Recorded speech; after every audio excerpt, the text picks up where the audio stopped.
I went in the living room and he's like, "Are you okay?" I'm like, "No, I'm sad as shit right now. I don't know why." Used all my happy juice for like a month. One night. I abused the hell out of my dopamine for a stupid bit, and I'd do it again. Holy fuck, dude! I've had coke highs that were more tame than this. Oh yeah, for real. Okay. Podcasting high is unlike any other experience, except maybe acid. Okay. Yeah, I'm good. Seth, you just have to lean in again. Nah, baby. Seth, you know how they come to me. You know how hard the audio was for Birdemic because you were sitting like this? Because you thought you were too cool for the fucking podcast? I'm chill like that. I'm not too cool for the podcast. I'm the cool one on the podcast. It's true. You hear about the street fight he had? I get in street fights. And don't get me started on my bum fights. Ooh, bum. I hardly know her. Devin's audios look great because he's straight on. Like directly How about to the that? forehead. Did you hear that, audience? Have we started yet? That's recording, so That's be very been recording. careful. Oh, how long is that? Did that? Just since you said the N-word. Oh God. No, I'm kidding. But now they know. I mean, since you said happy. The F word. I could just like N-word in the middle of the podcast and just ruin the entire podcast. Yeah, thanks so much for that. Yeah. Or ruin your social status. Brandon refuses to edit that. True. Yeah, for my promotion I get in 10 years at my... Could you imagine, dude, James Gunn style getting fired like that? Yeah, like he shows me the clip of me. Do you remember this, sir? What if like you're up for promotion for like at Walmart and then they're like, Brandon, sit down. Yeah. And they turn the phone around and they say, and it's you saying, oh, that kid had huge cum gutters. They just have a clip of it on repeat. What'd you do? Say I stand by it. Yeah. He did. He did. Your Honor, he did have cum gutters. Your Honor, I didn't know he was 16, but I stand by what I said. Don't do that during the podcast. Whatever you do not do that. There's too many rules now, man. The Oh, podcast God, is lame yeah. anymore. It's called Too PC here. It's called don't make erroneous noises The during. podcast has been ruined by woke Don't culture. do that. No, I can't even take it anymore. I hate it. So how are we starting this bitch? Let's just ask Seth his interpretation of it. No, because we gotta do that. I'm gonna have to do it twice. We gotta do like just different puns, like we did for Kirk Cameron. But with the name. I'm thinking of flicking beans. It could be like an interview. Yeah. Say I'm interviewing for Fox News. Okay. The newest, greatest movie, I'm thinking of ending things. Yeah. And I'm interviewing the director, Charlie Kaufman. I'm Charlie Kaufman. And the writer, Charlie Kaufman. Hey, you're Charlie Kaufman. Hey guys, I'm Charlie Kaufman. And Nice to meet you. I'll be like, It's gonna be Alex Bregman or whatever the guy's name was. The other. what? The guy that worked with Let's him. just make the third guy Hulk Hogan. Yeah. So, we got... I'm sitting here today inside the actor's studio with Charlie Kaufman and Hulk Hogan. And Charlie Kaufman. It's a pleasure to be here. Yeah, brother, it is! Obama and Hulk Hogan having a meetup. So I am an let me end interviewer things. for Fox News, Stupid. and I am interviewing Charlie Kaufman and Hulk Hogan. Sure. Wait, who's Hulk Hogan? Up to you. I don't want that. Hulk Hogan's a lot of pressure. Hulk I can Hogan, try. you're going to be the director of the film, and I'm going to be like, all right, so why did you decide on this name? I heard there were several other names in the running, and you'll be like, yeah, I was actually supposed to be blah, blah, blah, and then Hulk Hogan will be like, what about I'm thinking of flicking beans? That'll be good. Brother. Yeah. That's like Kermit. Brother. Hell yeah, brother. I don't know what he sounds Brother. like anymore. I did it perfectly. So And just now get I the can't. ground. Oh yeah! I'm Macho Man now, I think. It's better though. I'll just do Randy Savage, actually. I mean, you know what? heat death is weighing me down. Yeah, I'll be here with the Macho Man, Is Randy that what Savage. Randy Savage is about? The Yeah. heat death of the earth? I think that's our intro. The red dwarfing of our sun? It was Macho Man Radney Sadness originally, but they Oh, okay. didn't Okay. really sell any plushies. You could be Kermit, too. Hey, Bert. Ernie now? I don't know who to pick. I'm so close to each character I do, but I'm like a tangent off. Alright, let's just do it. I I'll like just do the a idea voice. that Hulk Hogan and Kermit are adjacent characters. No. Like Ernie's close to Kermit, and Hulk Hogan and Randy Savage are close. Okay. Like you were like, do It's Kermit, Hulk- and I did Ernie. It's instead. Hulk. It's Hulk Hogan to Macho Man Randy Savage, to Bert and Ernie to Kermit. It's one fluid. The line. analogy of the. No. It's very close between Macho I Man see. and Bert and Ernie. I see. Like that's how you get there. Those are pretty close. Yeah. I might do. Whoever I do, I he's gotta gonna use be the like. bathroom first. He's gonna be sadder than Charlie Kaufman. Whatever voice we end up doing. So you just say a name, I'll do it. It doesn't matter. Give me Mussolini, and I'll do it in South. Yeah, I'll do Italian again, or I'll do African guy voice. Okay. My friends.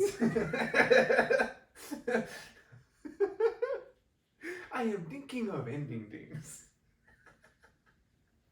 Thank you. Come No, that's Indian. That's good though.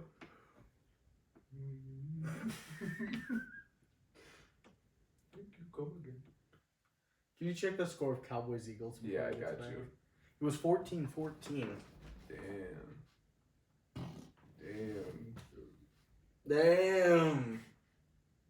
You got me shitting.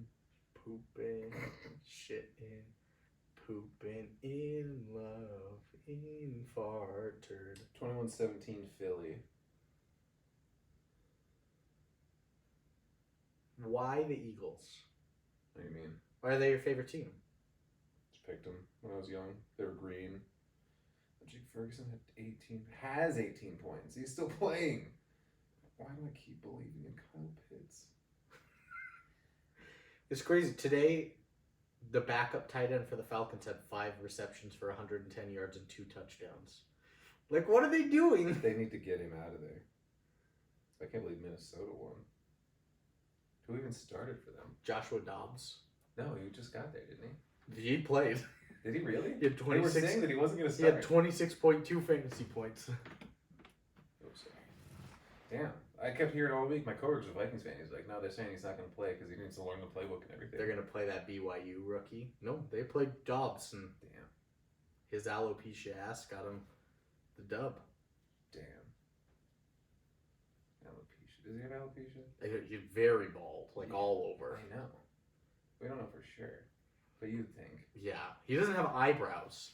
There's this doctor I follow on Twitter that said if Nick Chubb has the worst case scenario injury, they'd have to amputate him. Mm-hmm. His It's head. like the Alex Smith. No, it's like the Alex Smith leg injury though. Yeah, where that was like, close, He huh? could be. They're like the worst case. He might not be able to walk or amputate or something. Like they probably have a diagnosis on that by now, right? They don't have to amputate his head.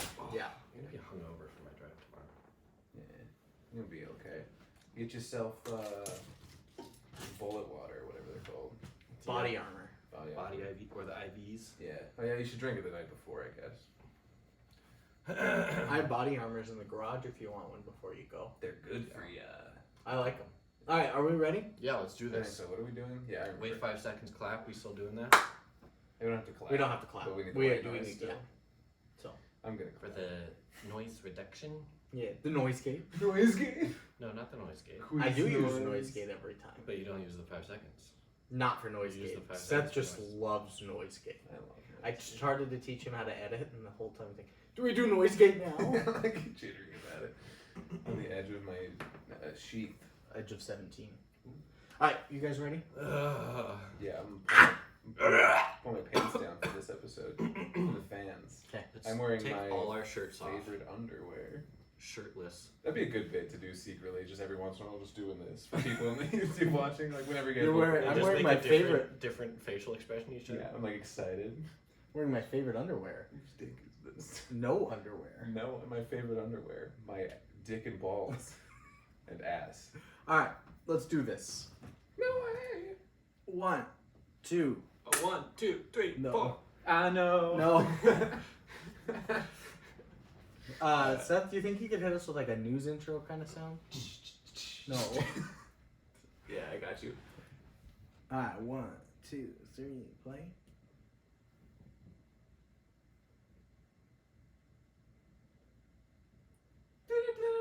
Coming at you live from the WNBC studio, it's Bum, ba-da-da-da. Hello, everybody. My name is Stanley Punch Drunk Love Branger. That's right. You heard it first. Stanley Punch Drunk Love Branger. And I am here today with a great cast. We are talking movies today. And I am joined by astound director and writer Charlie Kaufman. And seated next to him, my main man. Thanks for coming back. Macho Man, Randy Savage. Good to have you. It's a pleasure to be here. We're talking about Charlie Kaufman's newest movie, Netflix original, I'm Thinking of Ending Things. Now tell me, what was your inspiration here behind the name? No, apparently, there's a book about this. I didn't know that before I made it, but I made it, and they told me it's a book, so I named it after the book. But we went through a lot of different names. We talked about Power Rangers 4 was a name. They shot that down pretty quick. Interesting. We tried Clifford. Apparently there's a dog in that realm. But we ended up on this. Title of the book. Yeah, the title of the book. Bold choice. Macho Man, great to have you here, dude. Great to be here. Now, if you were directing this film, because I know you love to direct, mostly your dick into pussies, but Okay. I know you love to direct. What would you have titled this? I think we nailed. Get it together, Randy Savage. Get the title right. Why am I also Randy Savage? So what are you calling it? The name of the book, brother. Oh, okay. I respect it. I respect it too. Now, if you Reading had is one of the pleasures that I have in life. Now, if you had an alternate title that didn't get shot down, what would that have been? I was gonna go with Harry Met Sally, but a spin-off on the classic. It'd be Harry Met Esteban Julio Ricardo Montoya La Rosa Ramirez, but you know, we live in a racist country, and we didn't want to. You know, I thought I'd do better with a white name. So I haven't seen the movie yet, but what about I'm Thinking of Mending Things? That gives a positive light on. Fuck you. No. What about I'm Thinking of Bending Things, kind of like an Avatar would? Randy Savage had postulated that perhaps Despondence, Winter Falling Over Horizon would have been a good title, brother. That's dark. Woo! All right. One last thing for you. What about We all die like dogs. Let's get this shit over with. I got one that I think you might like. I like Nietzsche Savage. What about I am thinking of refried beans, eh? Eat shit and also respect dicks. you, Brother, that's all the time. Why haven't I gotten a handshake? Because you're not a brother yet. That's all the time we've got today. Respect you, Charlie. Sorry. Thank you, Charlie Kaufman and Macho Man Randy Nietzsche. Next week, we're going to have a great cast here today. We're going to have Hulk Hogan and Kermit the Frog. Sounds similar, so make sure you listen in on each of them. Can't wait for next week, guys. But my name is... I'm Randy Savage. My name is Stanley Punch Drunk Love Branger, and we'll see you next week.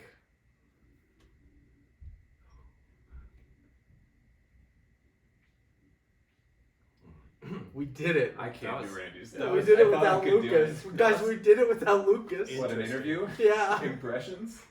Bold. I think it was a train. And we made up Lucas, where are you? names. That went fantastic. That went so good. Honestly, we've had so much worse in the last few weeks. Like, God. Oh man, Monster Truck sucked. I mean, that wasn't a few weeks. That was a long time ago. it was but- March, Seth. Yeah, that sucked. That's where I'm at, though. Stop living in the past and live in the moment, okay? Okay, what did we do last week? Well, we recorded Tropic Thunder, which was a thing about Tropic Blunder. I think it was a news thing. We lost the plot 10 seconds. It was a in, news though. thing It was because bad. Lukas derailed it because I was interviewing you for the weather, but he was the new guy on the job and he hijacked the whole fucking thing like Lukas always does. He's not here today, guys. He's busy with an observation coming tomorrow. And he was busy because he had to go to the Grizz game yesterday, I think. I could be wrong. You have to. You have the opportunity, yeah. I mean, it was the Grizz were number 4 ranked, and Sacramento State was number 7 ranked in All of Missoula. them. Yeah, 34-7. Yeah, easy. That's what the score ended at? Yeah, yeah. Fucked them. yeah, fucked them. Street fought them, as some would say, instead of had sex. Street fight? Yeah, they Pull didn't their fuck them. pants down and spank their dicks. Just only the front. Hey! That's exactly right. That's the motion. Like a fish going up But the stream. we've got, not a guest, a co-host here joining us. I'm basically a guest, let's be real. Sometimes. Me too. No. You've been on over 50% of the episodes. I guessed I have. Oh. How do you deal with that logic? We've got Devon here. Over the course of several years with therapy. That's how I deal with it. That's how he's here. That's how he's here. The same as it ever was. But we've got Devon Same here as it ever was. joining us for a birthday episode. Yeah. Devon's birthday episode. Last year, he didn't make it on his birthday episode. I forgot it was my birthday. Yeah, what did we do? Because we didn't do Uncle Boone, man. The Mitchells versus the Machines. Hell yeah, that's He right. watched the movie and then left. Watched it several times. It's a great movie. Actually, that sounds about right, yeah. And you weren't going to be on because you were feeling kind of sick and you were living with me. Yeah. But then you did. And I was just, like, sad.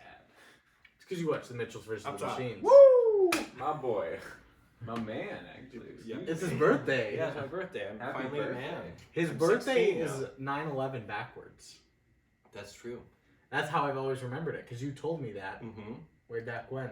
It's like 9/11, but better. Yeah. 'Cause Which there's not a three lot towers better than went down. 9/11, let's be real. I mean, 9/11 was a stupendous day in American history. I mean, it's In remembered, hindsight, for sure. but people Yeah. won't remember. When were you? You were born 2000, right? Mm-hmm. I was born. The original 9/11. What am I, a Gen?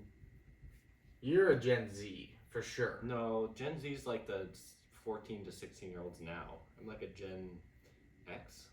No, Gen X are like my parents. What? Yeah.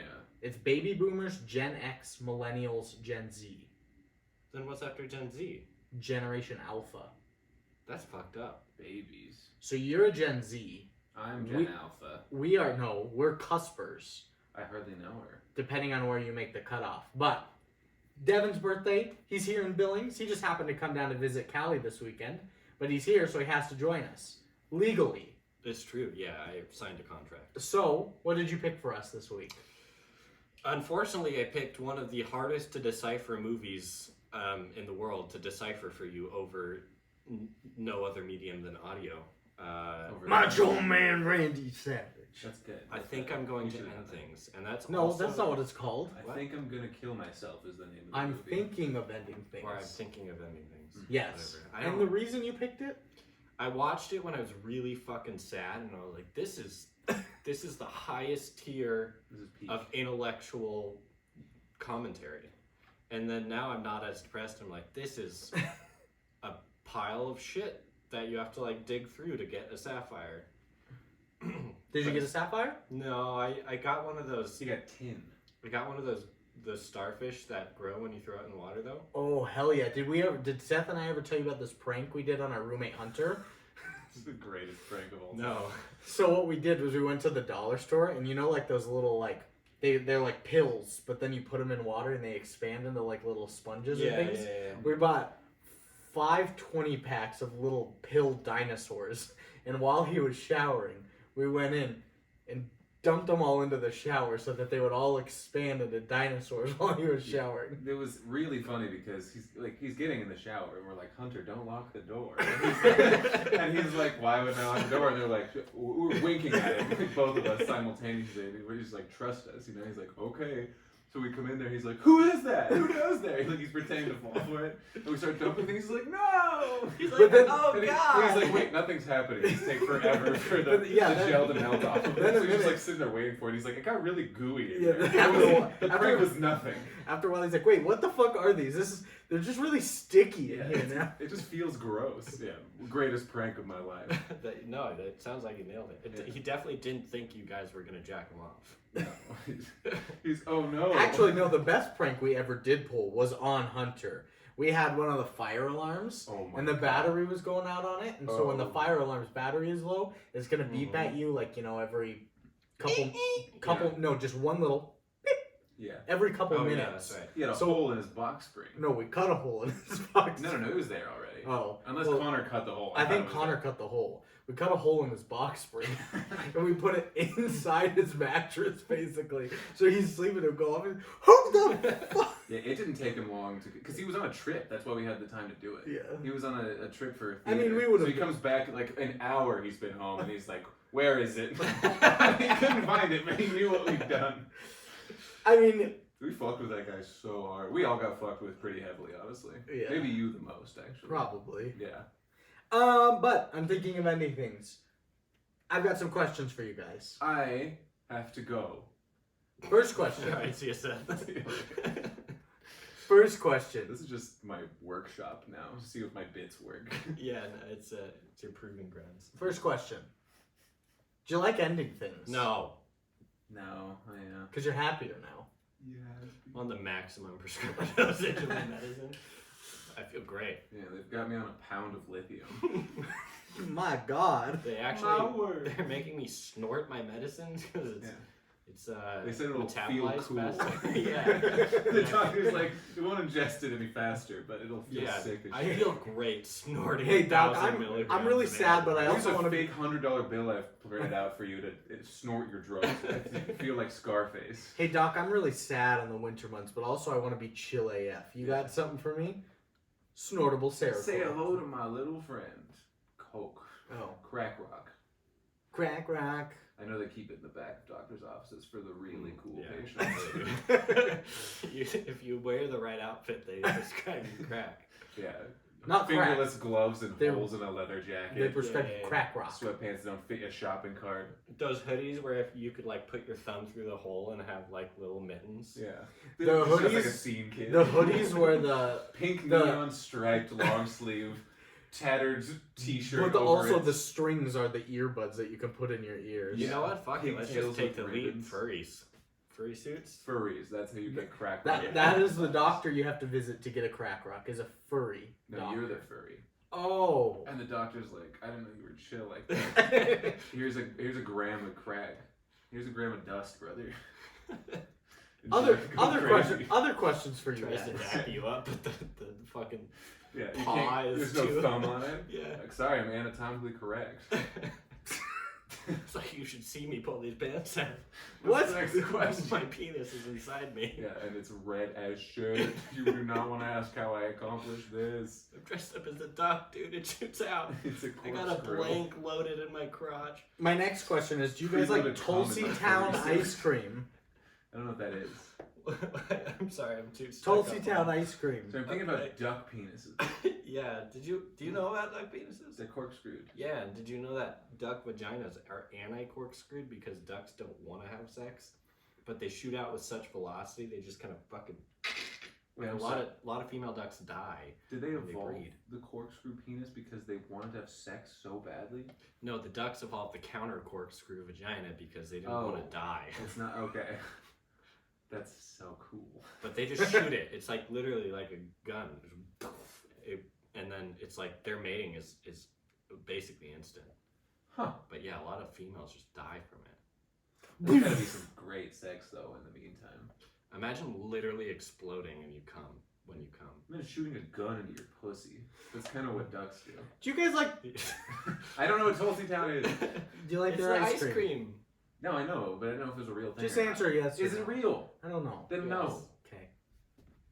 Well, if you answered yes to liking Tulsi Town ice cream or anything, you come to the right place. Is the good, the bad, and the corkscrews. I'm stone cold Steve sober right now. And Devon is I'm, not. like quite inebriated. And I'm Brandon. And this week we did I'm Thinking of Ending Things from 2020. Before we get into it, we're drinking beers. We were trying to think of something that meant ending things. So Devon decided on the Bridger Brewing Company's Bone Dust, a 12 fluid ounce wheat ale. Devon, God damn. How did I do that? Oh, I hate when that happens. I got you. Get the tab off there though. It's gonna. I'm afraid you're gonna choke on it. This is horrible. Yeah, no. Why is this weirdly sexual? Bone Dust ended up being a really good Ah. test though. Spoiler. This is good? Wait, bone Oh dust. no, it tastes really good. I'm just saying Bone Dust turned out to be even more topical than. Oh yeah, you it would did. think, It did. Yeah, the poem. Brewed in Three Forks, Montana. 5% alcohol. There's a brewery in Three Forks. Wheat ale with citrus peel. A North only American style 5%? wheat ale brewed with coriander, white pepper, and bitter orange peel. Bright with a smooth finish. Look at this. It tells us what it is. Bitterness low, malt low, aroma mid, body mid. Awesomeness a million. Also low. Like quarter. Awesomeness 100%. Awesomeness 100%. So is So, that the California one? the Cali Cream and Ales. Yeah. What do we think of it? Pretty standard. I stopped being able to taste like a year ago. Because this is beer number 5 today? Yeah. Nice. Nice. Well, but That'll do it. 4 of them were the tall cans too. The pints. Of cold smokes that are And like then- 6%. And those Mexican lagers, which are 7.5. Yeah. Oh, did you grab Mexican lagers from BAM? Mm, I did, yeah, dude. Everything from BAM's are really hoppy. Even the Hefeweizen, or no, I didn't try Hefeweizen, but even the lighter ones tasted really hoppy. Yeah, well, they're just like real fuller, richer flavors. Like they're brewed, you know, you can see them, especially off the tap. Like in cans, they're probably better taken home with you. Probably relax a little bit, but yeah, off the tap, fresh from the Something. I don't know what the giant things are called, but they're just right over there. The something. Yeah, Well, those are barrel aged shit too, so it's always better. let's get into this. Movie. Our director today is Charlie Kaufman. And he's done films such as Synecdoche, New York, Synecdoche. Oh, yeah, that's right. Yeah, it's when a Mom name of and a Dad place love that each describes other like the very whole much. thing. Like when you talk about a sports team and you refer to like Cleveland has done it. You know, it's not like the city of Cleveland's done it. Cleveland referencing the sports show. LeBron James. Yeah, He's Synecdoche, New done York. Synecdoche, New York, Anomalisa, and Jackals and Fireflies. and the one with Nicolas Cage. Adaptation. No. Yeah, he Nope. didn't direct it, but he wrote it. Yeah, I'm just in director right now, you idiot. Our writer today is Charlie Kaufman. How would I know the difference? He's both guys. Now tell me about adaptation. He's done 20 episodes of The Edge, 8 episodes of The Dana Carvey Show, Being John Malkovich, Human Nature, Synecdoche, New York, Anomalisa, Eternal Sunshine of the Spotless Mind, Oh, so I have seen Kaufman before. Okay, and that's it. I'm gonna kill you. You already said adaptation for writing, so You I don't say need it to so I say can be vindicated. adaptation. Thank you. They're Vindicated. gonna think I was lying. I thought you were making a bit about Nick Cage. No, There's he's no, no, no, He's he's adaptation. when anyone says Nick Cage, it's a bit. Oh no, it's a movie where like everybody's Nick Cage and their plans or something. I don't remember. I haven't Lucas seen it. knows. It's apparently He- insane. It's Yeah. it's a Kaufman. shame that Lucas isn't here because he's a big Charlie Kaufman fan. Yeah, he said that. And he loves adaptation, but he's not crazy on Eternal Sunshine of the Spotless Mind. That's because he hates Jim Carrey so much. If anybody else was in that role, it would be a top 10 movie of his. I guarantee it. Maybe not top 10, but he loved the Ombre. movie. If Ombre was in Jim Carrey's, I know he would love the movie. Yeah. Anybody else? Helmut Doring, yeah. Yeah. Well, Charlie Kaufman. And then Ian Reed based off the book by. You got a cast of Jesse Plemons. Second time this season coming around. Because he was in Battleship. Do you know who the dancer was? That No. because she's my new crush. Yeah. She's not going to be in here. She had no line. She's not going to be billed very high. Let's Google her. Jesse Plemons, Jesse Buckley, Tony Collette, David Thewlis, Guy Boyd, maybe it's Hadley Robinson, I don't know, Gus Burney, maybe it's Abby Quinn, I don't know, and Oliver Platt. Who's Oliver Platt? Oliver Platt. Let me look up his face real quick. 'Cause, like, He's in The Bear. yeah, he's the uncle. Yeah. And he's also in Year One. He's the gay priest. And he was the reviewer. Unity Felon. Disgusting. Name. That's her name? Yeah, she It's a also great dances at the Fox Club. Because she's such a fox, probably. He was also the critic, the food critic and chef. Oliver Platt. Oh yeah, that's Yeah. right. He's just a narrator of the pig in this. That I was gonna Google who that was. I knew the voice sounded familiar. Thank Yeah. you. Okay. So that's our cast, and then a plot of this. Devon, you want to read our plot today? Yeah, sure. Am I reading it or am I giving it? You're reading it from your mind. Okay, Ooh. yeah. So basically, what the plot is all right. So you sit down in your nice, comfy apartment, and you pop 10 tabs of LSD, and then you 10 sit. pans of LSD. That's like 1,000 pieces. Yeah. So what you do is Hank. you I think it's 100 per. Sink into your couch, have You concurrent key into your couch. have concurrent panic attacks, and then you wake up 24 hours later covered in shit and wonder where Maggots. you are. Maggots, yeah. Megan's my turtle. And I assure you, any other description I give is about as good as. Is that the name of your turtle? Yeah, she's still in Cuba. Cuba. What? I have a turtle I've been tracking. Oh, I bought her. you bought a turtle? Yeah. Is she like a big sea turtle? Yeah, she's a little bigger. She's a little on the heavy I side right was saying now. that in because I got this bracelet in Boise, and it's got like a tracking. You get a turtle that comes with the bracelet, so you can like track them on your phone. They have an app for it and everything, and they have a picture of her, and she's like huge and fat. So I'm making fun of her, and my sister's like, "Are you fat shaming a turtle that you don't know?" Yeah. Does she have a P.O. box? Megan? Yeah. I don't think so. She's in the ocean. You should send her some P.O. plastic straws. P.O. Box 0 CEAN. Plastic straws are turtles' version of BDSM. That's true. Actually, they know I care. Yeah. The true plot of this is full of misgivings. Ooh. A young woman travels with her new boyfriend to his parents' secluded farm. Upon arriving, she comes to question everything she knew about him and herself. Why are you Just thinking, just reminiscing. about? Saturday night, I was dreaming of the night. You remember that song? Yeah. The Steve Miller Band, I think? Mhm. Yeah. What's next? When you started singing that, I thought you were going to do Ishtar. Oh, yeah. That would have been good. What is it? What is the song? Um, Telling the truth is a dangerous business. something. And some don't go hand in hand. Yeah. I don't Oh, know. yeah. We gotta. Anyway. And then some history on the film. Sorry. Because it is based Devon. on a novel. I was So we're gonna lost do- that entire time. We're going to do So a- were we. we didn't remember all the words. No. I was having a great time though. History. I'm thinking of anything. This is the history is coming. The history is coming. I'm not in on this. I'm not. Da, da, da, da. No. What's going on? The history is coming. The history is coming. He's having a breakdown. Just ignore him. Okay. No, no, no, no. He didn't have a bugle.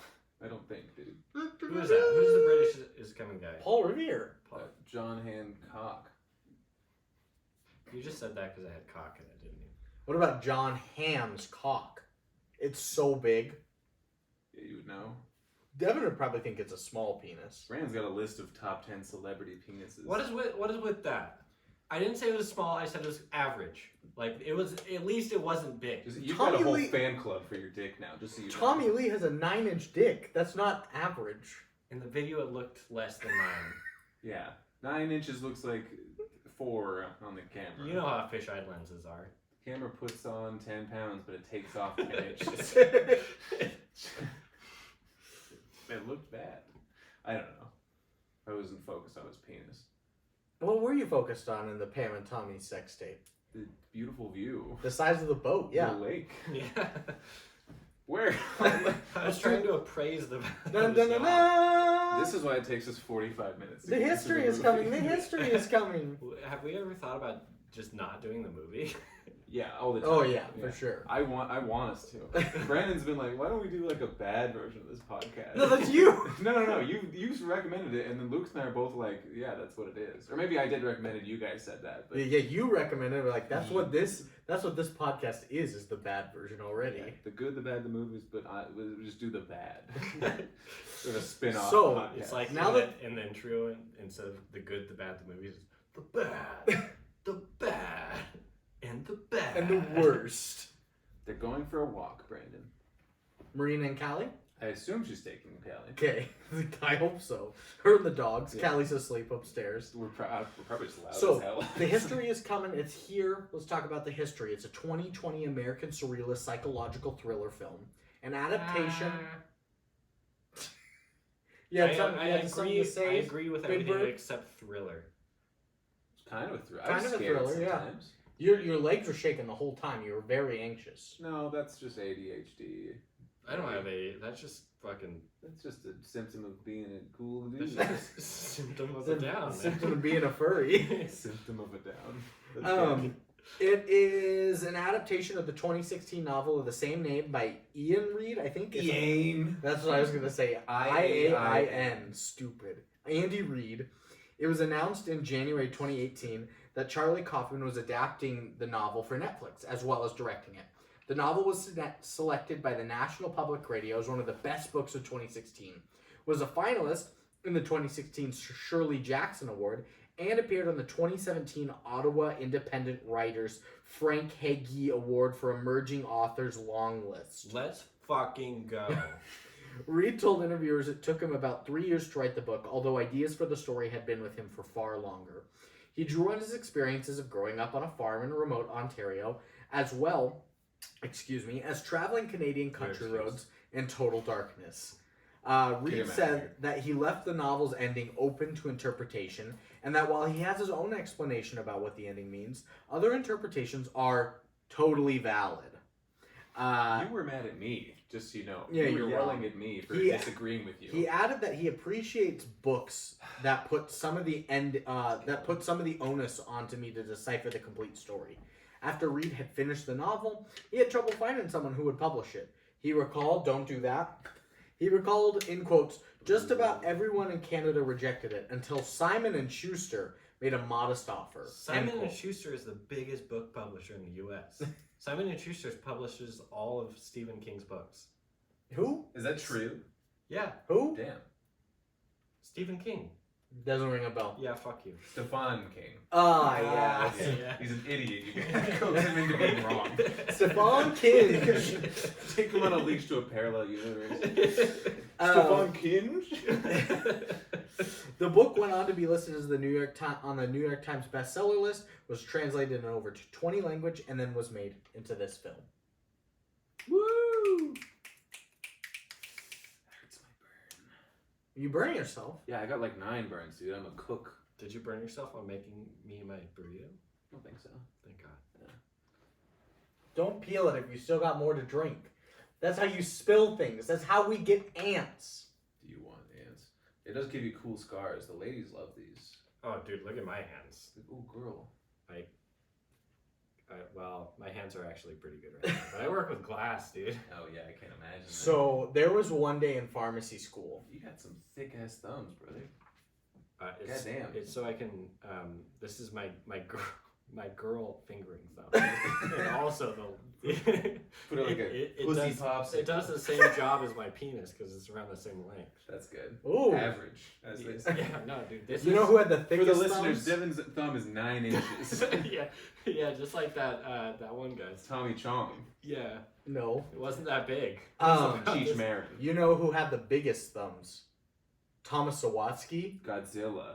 Thomas's thumbs were yeah. they come up and then they just, whoa. It's like, Yeah. what the hell? Fucking Neanderthal hands. Yeah. And arms, dude. Yeah. Let's move on. Wait, I was going to ask a Being question. mean to this guy. I was gonna ask No one knows. Yeah. I was going to ask, I was going to tell a Penis, story about too. my hands. Mm. One day I was in pharmacy school my freshman year. Do you think our Somebody penis touched- shrank as we evolved? Like, do you think cavemen had like huge fucking? They were probably bigger penises because they were bigger than us, so they shrank proportionately. But I know humans do have the largest of all primates proportionate to their body penis size. So I'm not sure. That makes me feel better. Yeah. Yeah. So like gorilla, like I have a bigger penis than a gorilla. Probably not, but proportionately on your size to your penis size compared to a gorilla and its penis size. Well, I don't You know, guys might have know. the same penis I would size. have to see a gorilla's penis. Right now, though, I'm saying. Someone jerk that gorilla off. So I can see how hard it gets and see what's better than mine. I'm curious. By curious. I know exactly what's going on. You're trying to find a way to phrase this without being weird. I'm just wondering how similar a monkey's penis looks to ours. Because like Caesar's looks way different. Yeah, I mean all penises are like, you get it. Dicks look pretty similar, but like the monkeys got foreskin and shit. That's true. What's going on there? Where's They got like, the little what's- pink tip. What's Purple foreskin sometimes. in the animal kingdom? What is a foreskin? Dogs have like a sheet The sheep. that they Does that mean all animals are not Jewish? I probably. That's not You why, know, but if it's they- true. if If none of the animals are Jewish. If they wanted but to that's get into not why. heaven, they would cut off parts of their penises. Yeah. Is all I'm saying. That's Like true. dogs. So are- all dogs don't go to heaven. yeah. I don't think dogs or any animals go to heaven, according to like any religion, because they don't have souls, apparently. That yeah. Yeah. Weird. Anyway, So my story. yeah, Brandon's about to tell a story about how soft his hands are. and Exactly. somebody touched him and he thought it was a woman. No. So I was taught. We were looking at hands. We were learning about dermatology and things. And the teacher was like, "Oh, some people, you use them or whatever genetic mutations. You can grow calluses on your hands. Like a lot of men will have very calloused hands because they're bigger and more burly and they've got to do things." And so I was looking at my hands compared to David Jervich's, who's a heavy lifter, Yeah. and his hands are all bulky and calloused. And I was looking at mine and I was like, "They're so smooth." And she's like, from the front, because I'm in the second to back Brandon, row. you don't count. She was literally like, "Brandon, you have a story to tell to the class?" And I was like, I was She's like looking at your hand. Yeah. She's like, "Can I help you?" she's like, "If you're not gonna share, please be quiet." And I was like, Were you even talking? I was just like, "Oh my god, feel how smooth my hands are." Comment about the thing she had just said. Yeah. Now I'm trying to wonder, are my hands soft? Let's feel. Feel my hands. Your hands are more. Look at that. Your hands are way more callous than mine. Look at mine. I've been told I have soft skin, but I don't know about my hands. No, your hands are very soft. Are I they feel my soft? hands. I can't Are tell. they soft? Your There's hands are a big little callus rough. there. A little rough there, yeah. I guess mine are. Alright, well, I don't do a lot of lifting. I just get burned. Will you see my penis is calloused? Yeah. Can you whip it out? Let's see. Your penis is so callous. It's so hard. I actually can't feel anything past the calluses. This probably feels amazing. We're gonna go deeper. I'm Your closing dick's my up, eyes. You're like, I'm baby, imagining- you're probably so good at this. I can't tell, but I'm sure you're doing a great job down there. Whoa, let's. Holy fuck. You're 31. Devin, This you want is a to movie. sing This our is- budget song? This is a movie podcast. Budget crime. You guess the budget. You better not fudge it. Guess the budget. Smudge shit. Ooh. Bars. Nailed it. Have we been working on that even? That was last week too. Was it last? I thought it was the week before. No, that was last week. I was so, last week. was So crazy. drunk. Yeah. So, what do we think That's the budget a is for segment, this man. film? Yeah. What do we think the budget is for this film? Oh shit! Oh shit! I know Netflix has dollops of money.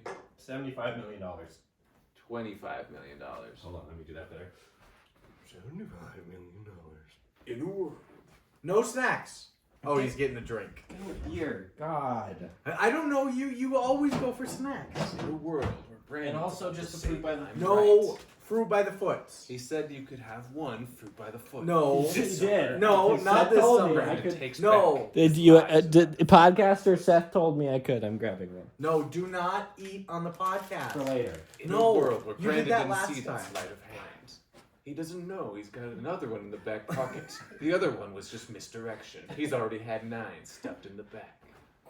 Up his ass. Yeah, 9 inches.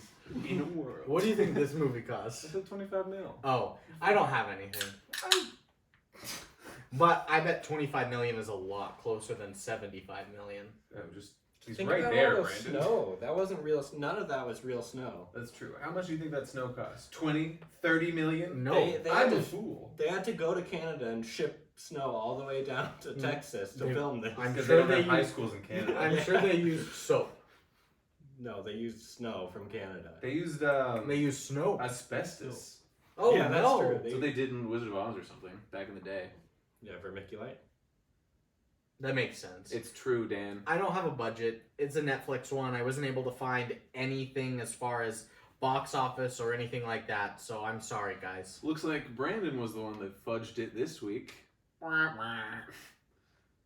Bars. Damn it. You fucking missed it so hard. No, I got your hand. Yeah, I was like, what does he do? I thought he was gonna whisper something to you. Hold on. I want to do it with you at some point. Point the hand a little bit more toward me. Is that how it You goes? threw like a toy soldier, and then just went forward. Well, I thought the motion was up and down. It is, but it's more like bars. It's like a little okay. bounce. He's like, I'm not trying to gatekeep. Bars? I was just genuinely confused. And you were stopping me, and I was like, "Oh, sorry. Go ahead." I thought he was gonna whisper something because his hand was like pretty close to his mouth. He's just Bart. Okay, all right, I got it. He's got it. So taglines That was a good episode. I'm having a good time. Yeah, this is great. at the very drink top more for you. I should get drunk like every day.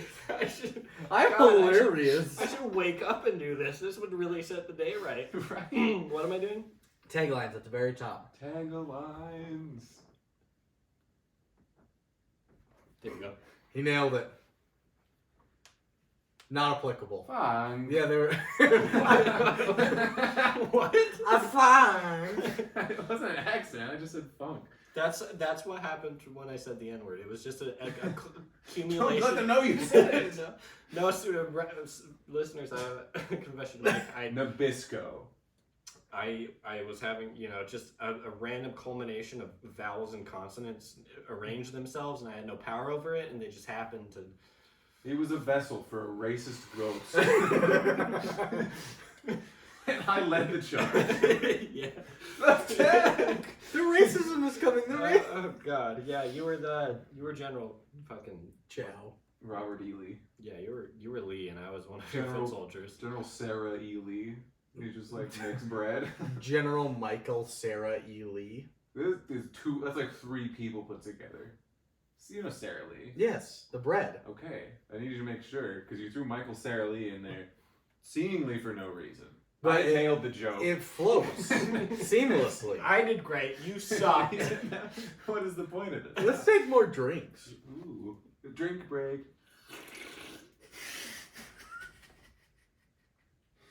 Holy fuck, I am so drunk.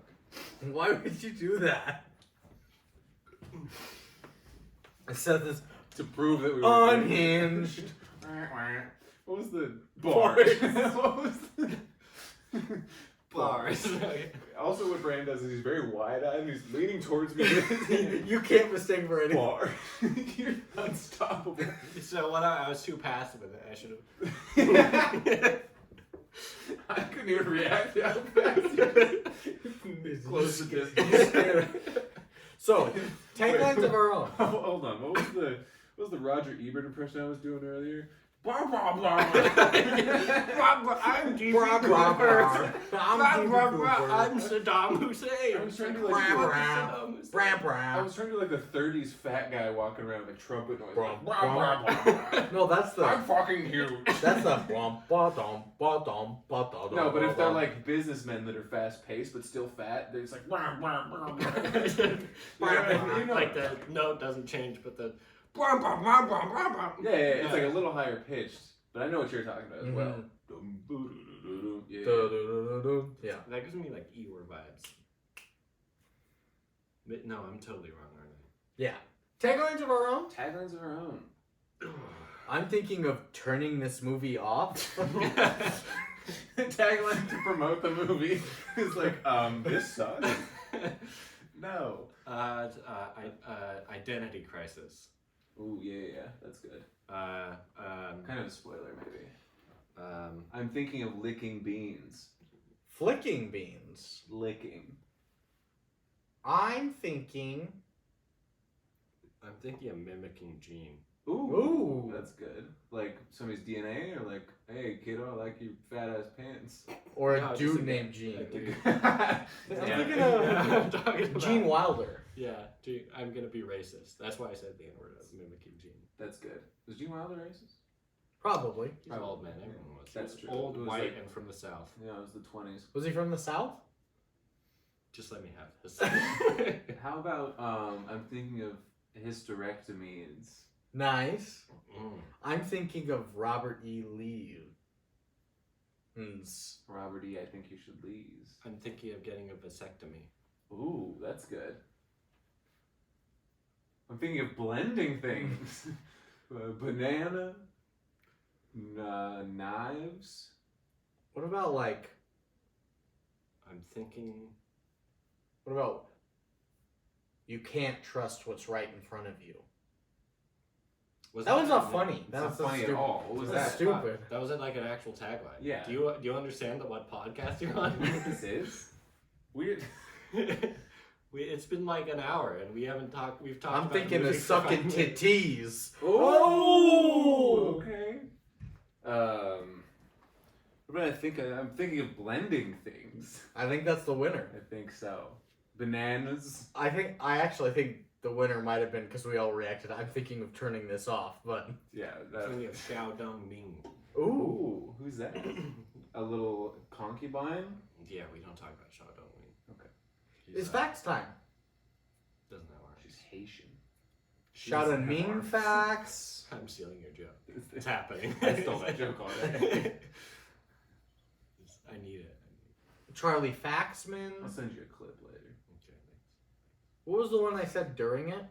What are we doing? Facts? Yeah. You said something stupid. Sorry. I don't remember. I remember thinking it was a bad idea immediately because I'm a jackass. But I was right, probably. Who I doesn't? was right. No one asked. It doesn't Never matter. say that again to me. It was like I'm thinking. Fuck of, you facts. It could be fuck you facts for me. All of us. Fuck me facts. But Xiao Dong Ming facts. I think it was like I'm thinking of facts or something. I'm thinking of facting things, Yeah. probably. Yeah. Something like that where you're like, ooh. No. I'm thinking of I'm thinking of pork on a bed of rice. Ooh. Yeah, a little soy sauce, a little brown sugar glaze, some chili flakes maybe in the glaze. Diced green onion. I like green onions. I don't mind green onions. Just a pinch of them. Pickled red onion. You can have those. We're creating a good dish here. Yeah, this is good. This is good. A little miso and wasabi on the side. I like those things. I don't know if it'll fit with the pork so well. What about ginger flakes? You know, like the little leaves of ginger. It's not. This isn't sushi.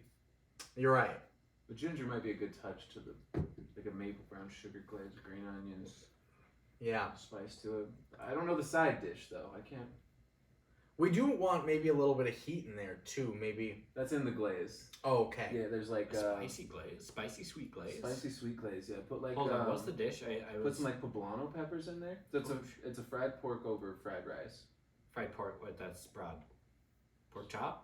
No, not a I'm pork chop. picturing one giant piece of pork. No, see, I'm thinking Pork belly, pork ribs, I'm pork thinking loin, pork loin or belly. But it's a big piece of it. Like a No, steak. no. See, I'm thinking. So pork chop. I'm thinking Pork cube. chop. That's how you get the glaze on there. No, I'm not thinking. glazing cubes. I'm thinking individual ones. You're gonna fry them up nice and crispy, some pork belly, All right. and then you're gonna toss it in a little marinade to get that glaze on it. Well, I'm gonna agree to disagree on the kind of pork because that's like the last thing on my mind. The glaze though, maple brown sugar, like some poblano peppers, so they're like Okay. a little bit of spice, but they got that Okay. fruity taste in them, so it like blends Yeah, really you well. gotta have a very neutral taste on those peppers, or Yeah. something that leans into the maple. Poblano or guajillo probably. The other thing I was thinking, which could have been serrano. Serrano's too spicy. I love like a serrano, but like And also very earthy and herby. It doesn't really go with. It does have a touch of bitterness to it. You're right. it's not gonna mix with the maple glaze. Yeah. Facts. So that's a good one. So yeah. we're thinking of a side dish. Yeah, that's the only thing. I think we got the main dish.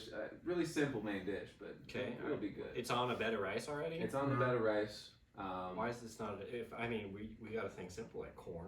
You know, just like a veggie, like some, I think if you threw another some vegetable roasted into Brussels there sprouts. and you made it like a fried rice Ooh, dish. that could be good. Yeah, some roasted Brussels sprouts with a mustard glaze. Oh, I think that would be good. Yeah. Diced bacon in there for the fatty, salty. Do you want a glaze or do you want a turmeric for a difference in like texture between the dishes? Yeah, So you the still get that mustard. taste. The mustard glaze might be a little weird with maple syrup. I think it tastes good. I'm just saying that like you want different textures for your palate on the plate. Okay, yeah. So like turmeric get that same taste in there, Yeah. but like a dusting of it. I like that. Yeah. I do like that too. The only thing, love other turmeric. thing I was, Potatoes and turmeric are so good. the only other thing I was thinking is we could incorporate like honey into this. That could be good. Yeah, honey. We could do honey instead of maple maybe. And then the Ooh. mustard would work way better with a Yeah. honey glaze. Yeah, yeah. Spicy honey mustard. Fuck it, dude. This is a great dish. Facts. Bars. Facts. No. You'll never know. I'm lost now. You'll never know. So what are we calling This is a movie podcast. This is the pork chop podcast. Or- Or maybe it's diced. pork facts. I think that's good and topical. Glazed pork. I mean, it just had to be like Spicy a glaze. honey glazed pork facts. There we go. And Bars. God, that felt good. Is this how you feel all the time? That's how we feel. Holy fuck, that felt good.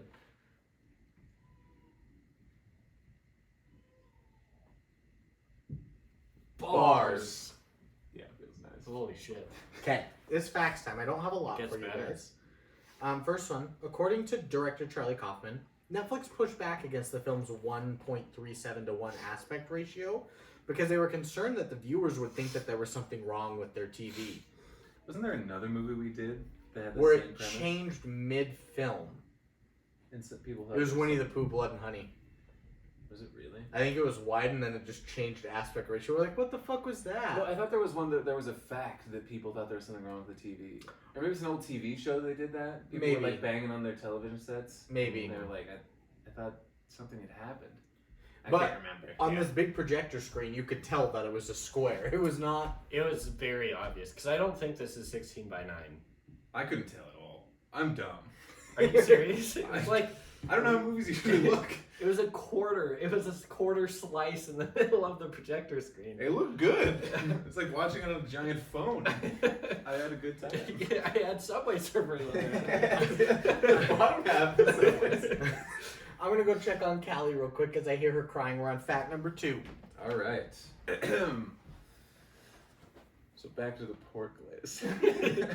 So I'm thinking that mustard glaze will pair real well. I'm thinking of eating pork. It's just a mukbang video for an hour and a half. Oh, Charlie Kaufman, you've done it again. All right, so we're in fact number 2. The young woman's critique of A Woman Under the Influence is taken verbatim from film critic Pauline Kael's review of the movie. Earlier in the film, a copy of Kael's review collection, For Keeps is the name of the collection, can be seen in Jake's childhood bedroom. Yeah. I just realized He never watches it. I'm sorry. Except we're talking into the thing. I'm sorry. I'm sorry. I'm guys. sorry. I've sinned. I'm sorry. Kisses for God. It's that way now. Yeah. It's nowhere. Don't tell anybody. The only person that watches these I don't know who watches these besides Kelly sometimes. We give her a timestamp to go watch the YouTube. Oh. Because we're like, tune into, timestamp, insert timestamp here to see Devon's dick and balls. You know? I haven't crested the facial hair joke. I'm still. Oh, yeah. That still roughs me up. That way you get like PTSD from it? Yeah, I'll sleep and I'll dream of Kelly and she's like, yo, shit facial hair. You fucking suck. You're the worst one. Yeah. We took a vote. I get that. I was laughing. One of the hardest I've ever laughed in my life, just so I wasn't crying that moment. What's that? I think the hardest I've ever laughed is the eel thing. I don't even remember what the eel thing was. Brandon passed out. Yeah. Can we tell that story? I think you'd started it out of nowhere. So we're in the Dairy Queen drive-thru, like waiting for the Dairy Queen. Mhm. I think we pulled forward even. We're waiting for them to walk And into Brandon's us. wife was driving. No, he was driving. Was it? Yeah. Was it? Okay. Brandon was driving. And he passed He out. passed out driving. We were parked, but still. But you would say, I think you just said out of the blue. You and I were riffing in the back forever. But I think you said out of the blue, like. You guys talking about eels down here? Yeah, we're telling the story. We're telling the story. Out of the blue, you were like. Sorry it took me so long up there. I got distracted. I started eating some pork. Oh, yeah. Yeah. That's the podcast. Yeah. But you were like, what if Benjamin Franklin stole electricity from eels, I think. And just out of the Out blue. of That nowhere, sounds like yeah. me. But then it was like, And we were what if riffing on it, and I think Brandon had said like he what stole if he stole the it- Constitution? He stole democracy. Yeah, he's like that's not the only. He's a thief. He stole democracy from the eels too, and the idea of that just made us laugh forever. It was And the hardest laugh I've ever laughed. so funny for no reason. Brandon passed out. I laughed so hard because they were like, you gotta pull forward, our burgers aren't done or whatever because Yeah. you're getting a flamethrower burger. So I'm laughing so much in like the car parked Yeah. spot. So the car's I parked, see so you I'm like fine. grab Marina's forearm. Well, I was coming holding back to life. The world's going black. I was holding her hand while we were laughing about it, and all of a sudden it just went limp. Like she felt it. Like, oh my god. Because I was To like, be guys, clear, I just fainted. Marina did not even chuckle. She did. No, she's dead faced all the She's time. dead She's like, face. you guys are idiots. This is dumb. And it was like probably not even funny, but No, she was right. Yeah. But it's still funny. No, even I at that just time. remember because I turned around and was like, guys, I fainted. And was like, is that why your hand did that? Yeah, I didn't believe you for the longest time. There had to be something else that was so funny about it. No, that was it. Just that he There was was a thief. there was a build up. There was something about eels and then built up to Stealing the Declaration yeah. of It was, Independence. I of don't know. Democracy. It was a perfect storm. It was amazing. Beautiful day. Yeah. I always laugh super hard when you're in town. I don't know about That's the good. worst things. It makes me so happy. So, did you do any facts? He's laughing, but I did one. Bars. So you did. A weapon you've got now. So you did do the woman under the influence one. Yeah, Okay. I drank 2 beers for her. Yeah, I poured one out on your carpet. Thanks, guys. Rest in peace, my boy. Next up, Brie Larson was originally cast before being replaced by Jessie Buckley. Oh wait, never mind. Who are I'm you- thinking of Alison. Alison Brie. She's fucking banging, dude. So- And she's just super cool. So's Brie Larson. Yeah, but There was an episode where Her- Brie Larson filled in for like it was either Jimmy Fallon or Jimmy Kimmel or something. she was on Community too. And she's wearing like this black dress and her boobs are like Yeah, don't think I haven't seen that. Of course I know exactly what you're talking about. I photoshopped off all of her limbs. There's a post on Reddit that I saw that was like when Brie Larson turned all of her haters into fans, and it was just a picture of her fucking tits in that dress. I gotta think. I was like, you're right, because I Look up hated the her. picture. I hated her before. Now. I know her. I just need to see her face. just look up Brie Larson black dress. But she was cast in this originally. Larson had to step down to focus on Captain Marvel and Avengers Endgame I'm sorry. in really? 2019. Others that were considered That were happened. Kristen Stewart. She's not my type. But do you see? I mean, That. yeah. Kristen Stewart, You can't be a man and not. Lindsay Lohan, She would have been. Wait, for this movie? She was. yeah, for Jessie Buckley, her role, and Anne Hathaway. Oh, Anne Hathaway would have been so good. I gotta look up Jessie Buckley though.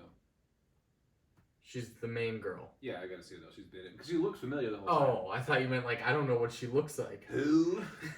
Next one of the wigs Toni Collette wears for her role was originally made for Stranger Things, serving as the wig that they put on Eleven in the first season. It was modified for Collette, but yeah. Damn. Really? Seth and I have a good story about Stranger Things too. Yeah, we watched it together. When we used to live in our Sussex house in my junior year of college, I don't know where. in my third year of college, we were living in a house together with 4 other guys, and I would come home from school, and Seth was off these days or something for managing that Cold Stone, Yeah. and he was watching Stranger Things right when it had come out, like it was in the heat of it. Yeah, like it premiered that week. And you were in the second episode, I think, and I was like, "What is this?" You're like, "Oh, it's Stranger Things," and I was like, "Oh," you're like, "It's like kind of scary, but it's like an '80s throwback thing." And you're like, I was like, "What is going on?" He's like, "Oh, she's talking to the woman. She's talking to her kid who's in the upside down with the lights on the wall. But watch out because the monster's gonna come. The Demogorgon. Oh, I know. The Demogorgon's I know coming what you're through." thinking of there, yeah. And I was like, "Demogorgon, like Mr. Gorbachev," and you're like, "Mr. Monster Chov."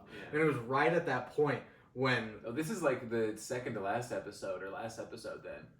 no, because that happens in the second episode. I recently watched the first season again. Really? Yeah, I and thought so it was towards the end in like the gym. no, it was in the house with all the lights. Yeah. And the monster starts to come through like the wall in their house, and we just go, "Mr. Monster Chov, tear down that wall." Or no, it was Remembering this differently. come through that wall, or what was it? Because I remember the quote. It was jump through that wall. Jump through that wall. But I remember being in the school at the end of the season when he actually jumps through a wall, and you'd said it right before, and No. you like predicted it perfectly, and he jumps through. No, I remember it being in the house with the lights, and it was like pushing through the wallpaper, but it never Yeah, came fully. I remember. through. I know what you're talking about now. So- I'm gonna just choose to remember my way because it's funnier if you predicted him jumping through the wall, and we hadn't even talked about Mr. Gorbachev leading up to it. Yeah. You were just like, this'll kill. I've been working on this. My next one. In an interview, Jessie Buckley stated that when she received the script, Charlie Kaufman described her character, the young woman, as cringe. molecular. The fuck, Charlie? Molesteria. Molestrios. Molestrios. That's what he described it as. Yeah, molecular. What the hell does that mean? Molecular? Charlie. Like almost unseen in the world, like as like an atom, like a molecule. Like you can't see it. You can only imagine it. Oh! Or maybe Oh! or maybe infinite, Oh! or maybe infinitely complex. Oh! Yeah. I think it's part of everything. Yeah. She's in all of it, which is kind of the lesson at the end too. I don't know. Interpret it how you want. My penultimate one's a good one. In Ooh, Jake's room, I like this one. the board game Battleship is visible on a shelf to the right. Jesse Plemons starred in the movie Battleship based on that board game That's in a 2012. fact. Yeah. That's a fact. Yeah, that's true. I guess it is. And last, awards, nominations. Awards. Let's take a look. We're gonna take you down to Awards Avenue, and then we'll give you. Sorry. I was gonna say give you a moopy, Yeah. not suck your penis. Nah, that's not what I said. What is a movie? It's their awards, I think. It's our The awards. bracket, Yeah. Oh. We have a bunch of different names for them. So. A mookie, a roggy, a moomie, A Mooby, And a a moo- moogie. and a moogie. the Squanchies, the Fucklers, the Rizzler, the I like the idea of a burgers. Rizzler as a serial killer, and he just like does a really cringe fuckboy thing before he like. No, he's a spinoff of Batman's villain, the Riddler, but he just rizzes up girls the whole time. Yeah, what's that from? Answer this one. It does that like fucking peck flex thing. He's like. Ooh, bounces the pecs. Yeah. Damn, I thought So, awards. Art Directors Guild in 2021, Excellence in Production Design, just a nominee. Just answer my riddles 3. The Bofkas, we don't need to talk about that. Trying to fight? They trying to suck. And number 3, what's good, Shoddy? You trying to get this duck? Yeah, you can't ever finish the pronunciation of it. Yeah. You trying to fuck? He like loses the riz at the end. So you trying to fuck? You trying to suck? I can't. What else rhymes? Oh, he's like. He's like, but anyways. Just do the backwards hat, sunglasses at night, wife beater. Trey. Yeah. You. Me. You are the Rizzler. Yep. Brandon's the I'm trying to find ones that aren't just like a cities, like the Chicagos or... Ooh, the Clotrudius Awards. Nominee for Best Supporting Actress, Toni Collette. Best Supporting Actor, David Thewlis. Best Adapted Screenplay, Best Editing, Best Production Design, and Best Performance by a Cast. I don't know what that film is. Same. Yeah, I Where- don't think any of us do. The Gold Derby Awards, nominee for Production Design, nominee for Screenplay, nominee for Picture. Speaking of Batman, the Gotham Awards. Jesse Plemons and Jesse Buckley both got nominated. The Indiana Jones Awards. The IndieWire Critics Poll. Winner for Best Screenplay. Nominee for Best Film, it took 5th place. Nominee for Best Director, it took 7th place. Jesse Buckley took 6th place. And Best Cinematography, it took 6th place. That's crazy. Bro, that's so fucking crazy. National Society of Film Critics, 3rd place Best Screenplay. The North Dakota Film Society, really? Are they doing that much over there? Are they? Got the Black Mountains, man. Fargo was in North Dakota.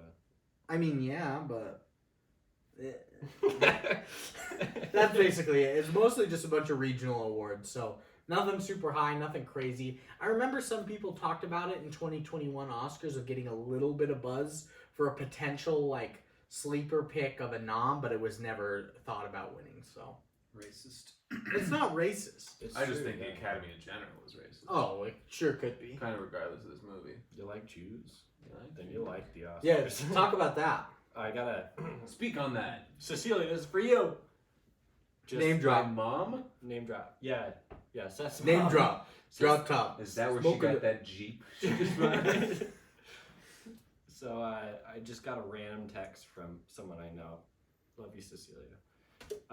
Just randomly, I opened my phone and it's, you like Jews, right? And that was the question. That was what was positive. You like Jew? Brandon tried to block her, but you know. Immediately. Give me your phone. I want to do something funny. He's like looking through her profile. I'm like, what's going on? It was for the nudes and then to block. Yeah, just curious. Yeah. Have See you if she's received hot a nude enough from to her? not block. Tangentially, but I don't do nudes. I don't like nudes. I don't think they're classy. Yeah, I take pictures of my eyeballs. Look at how deep I am. Let me send you a nude. You just Locked. I mean, Do you remember that one girl on Tinder who was like, oh yeah. Yeah. Send me a picture of your penis. She's like, "Are you hung?" And then my response was like, "Actually, I have a medically diagnosed micro penis." Because I was like, "That's the right response." And then she kept asking for a dick pic over and over, and I was like, "You want to send a dick pic? Like, I want to see if you're hung." And then was it you who suggested like ask for a vagina pic? And Yeah. I was like, "What? How'd you You phrase it?" suggested Like, sending your penis. I said ask for a twat shot. ask for a twat shot right in the clam, like you're looking at the eye of God. Is that what you said? I think Lukas said that.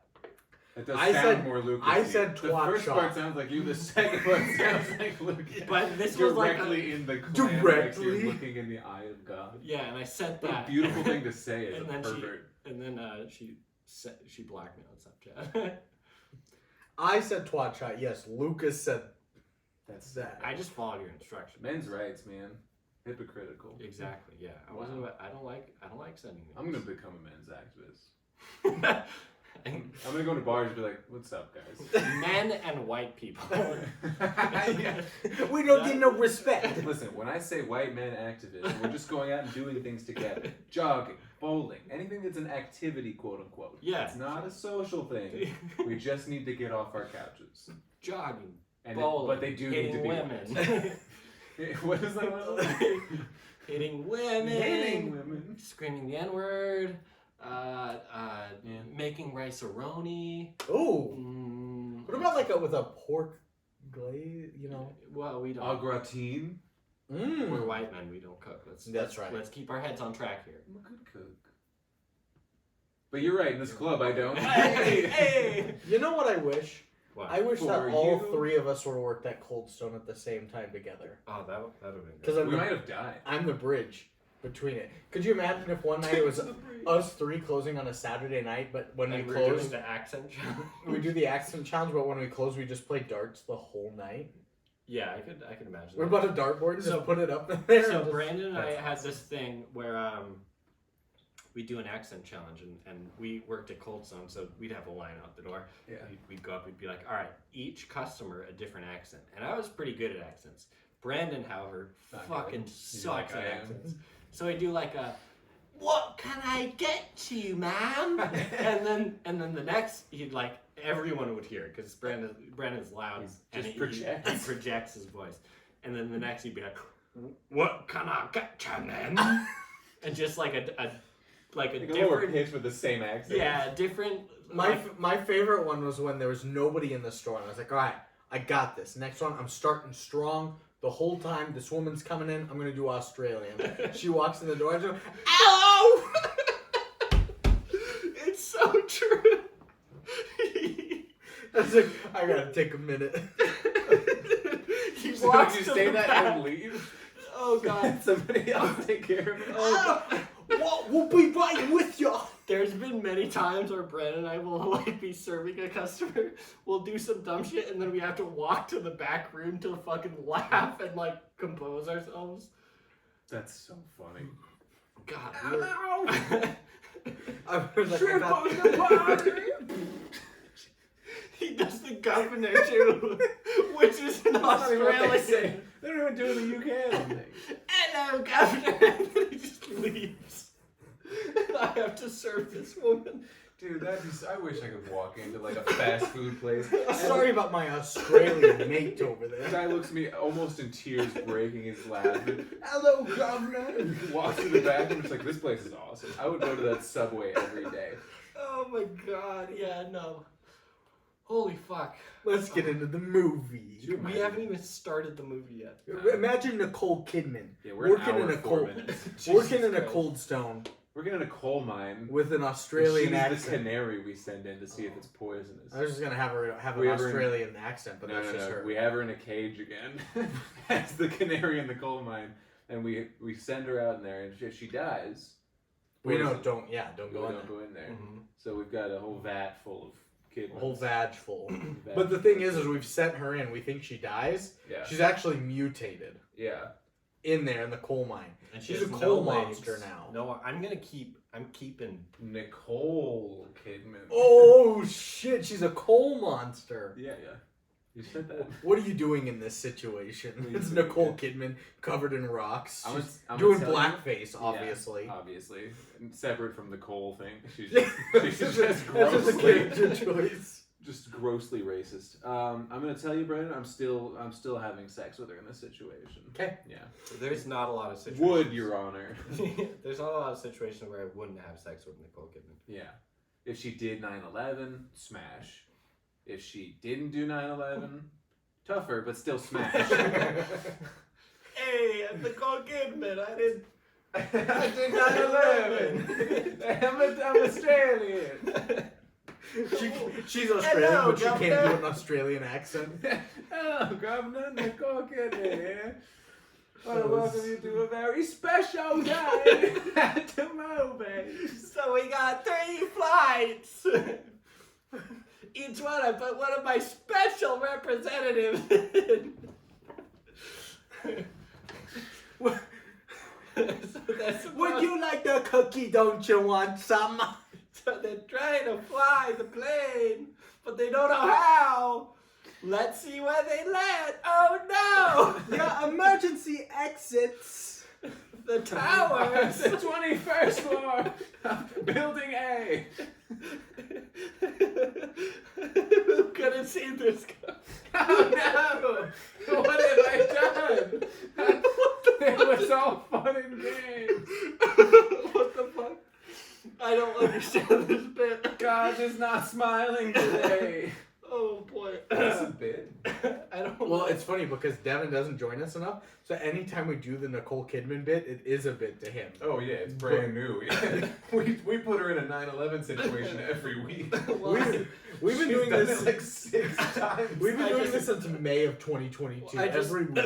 Yeah. Well, I just made a Nicole Kidman an Italian jihadi, and everyone went along with it. I just Yeah, of course, duh. This is Italian improv. jihad It's joke, yes yeah. and duh. Yeah. Oh, and also, but usually the yes and is just like she's got tentacles for hands. Every time. It Or really she's in is. an interview. Or Yeah. So doing the a movie, radio show. Nicole Oh my gosh. Kidman, I love it here.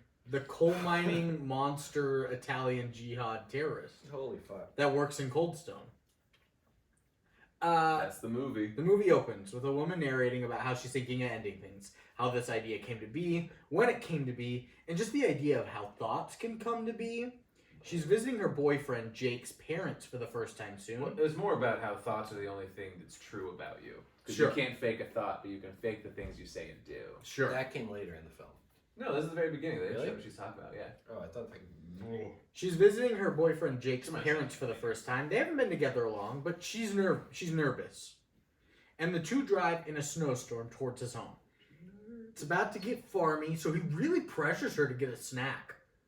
He was like intense about snacks. can have a fruit roll. No, Yeah, Snack yeah, time. let's go. no. I'll eat it so quietly. You did that last time. What if I put it all in my mouth and then come over here? TGTVTM snack. You have to eat it. The boys in are the arguing. other We room. know Okay, what deal. the result is. You can only have one. Of course, Devon would get his way. Thanks, Seth. Yeah, I got you. In a world. I was just narrating that whole thing. It felt good. You have to eat it in that room. Okay. Don't even touch the wrapper yet. It's already out. Dude. I know. He's like He's a an fucking asshole. magician, dude. He pickpocketed his own So, snack. he's really pressuring her to get a snack while an old man eats cereal while watching Mr. Peabody and Sherman, and then drives off in his truck past some swing sets. Swing, swing. The young woman feels guilty, continues to narrate that if she is ending things, maybe she shouldn't be going to visit his family. And she's guilty because his family's so excited to meet her, but she hasn't even mentioned him to her own family. Kind of a one-sided relationship. Yeah, very much so. Yeah. Yeah.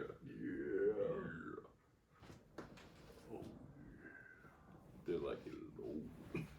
Slow and low. listeners like it low. Hey, welcome back. to Smooth jazz. smooth jazz. And I think I'm gonna recommend. I don't know what I'm doing now. And so the woman's phone rings. Lucy calls, but she doesn't answer. And It's her that's friend. The woman's name. That's her own name too. Yeah. Yeah. She doesn't answer. She's like, "Oh, it's just my friend. It's not." PP time. That's what I tell when I'm playing games with James on Xbox. I'm just like, sorry boys, I gotta go PP time. Do they love it? Yeah, because I'll come back and they're both like, I think it's our PP time too, actually. Just like straight serious about it, not even joking. So every time that she goes to narrate, because she's our narrator, the young woman, Lucy, he babbles about Wordsworth metaphorical poems. This is where you and Devon both started to decide that anytime Jesse Plemons, Jake, talks about poets or literature or physicists or anything, it's pretentious and douchey. Oh, that came later, but It started. The seeds were growing. But when she says it, yeah, she's hot, and sexy. I did hate how the entire movie she has a side smirk for basically every time she's doing anything.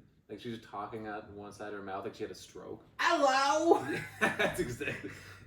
Yeah, watch the first 10 minutes of the movie, you know exactly what I'm talking about. They drive by a beautiful new swing set in front of an abandoned house. This really intrigues your mind. Yeah. They ponder about it for a while, and then that old guy from earlier, he gets to a high school. He's the janitor. Some of the students mock him by the way he walks. He seems all alone, all while this woman narrates. Their lives might cross at some point, maybe. And Jake, quite knowledgeable about musicals during this Blizzard drive. He mostly knows them from the kids performing them, and then he recognizes those kids with jobs at the supermarket. This has just thrown me for a loop, because it's like, wait, the kids are performing musicals at the supermarket? And you were like, no, Brandon, you're drunk. Yeah, he wasn't. He just...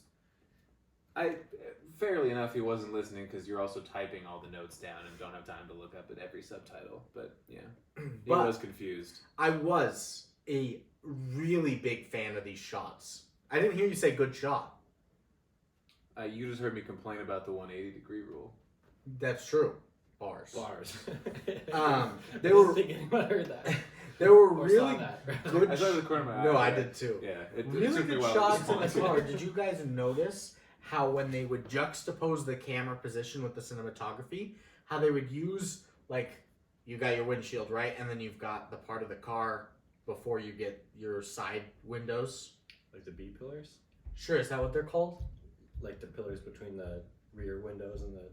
Except front windshield and your passenger and front, Oh, whatever those are called. whatever those ones are called, that create a blind spot, basically. Those are the handymans. They would use that where they, yeah, exactly.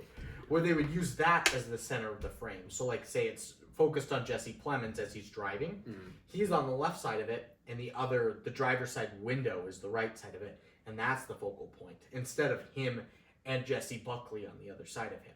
But then when it cuts to Wait, her, so it's from, like, behind him? no, it's in front. So say you and I are driving right here, right? Right. You're the driver because you're in the left seat. Yeah. Where's the camera? So the camera, so we're right here. Those blind spot things are right here for us. The camera, if it's a shot on me, on Jesse Buckley, is right here. So it's me thing, or it's Those are the A pillars. window, A pillar, me. You don't even see the other person in the frame at all. Oh, no. Okay. Well, someone It didn't blow my explained mind. that 180-degree rule. So yeah, you're the driver here, right? Here's your window. Pretend you're the driving crooner. Put your hand where the camera is for me. I'm right here. You're right here. So, okay, the camera is... Hey, you're the driving crooner. Can I get... Thank you. That was important. Okay. The camera's right here. It's focused on the blind spot A pillar of the car.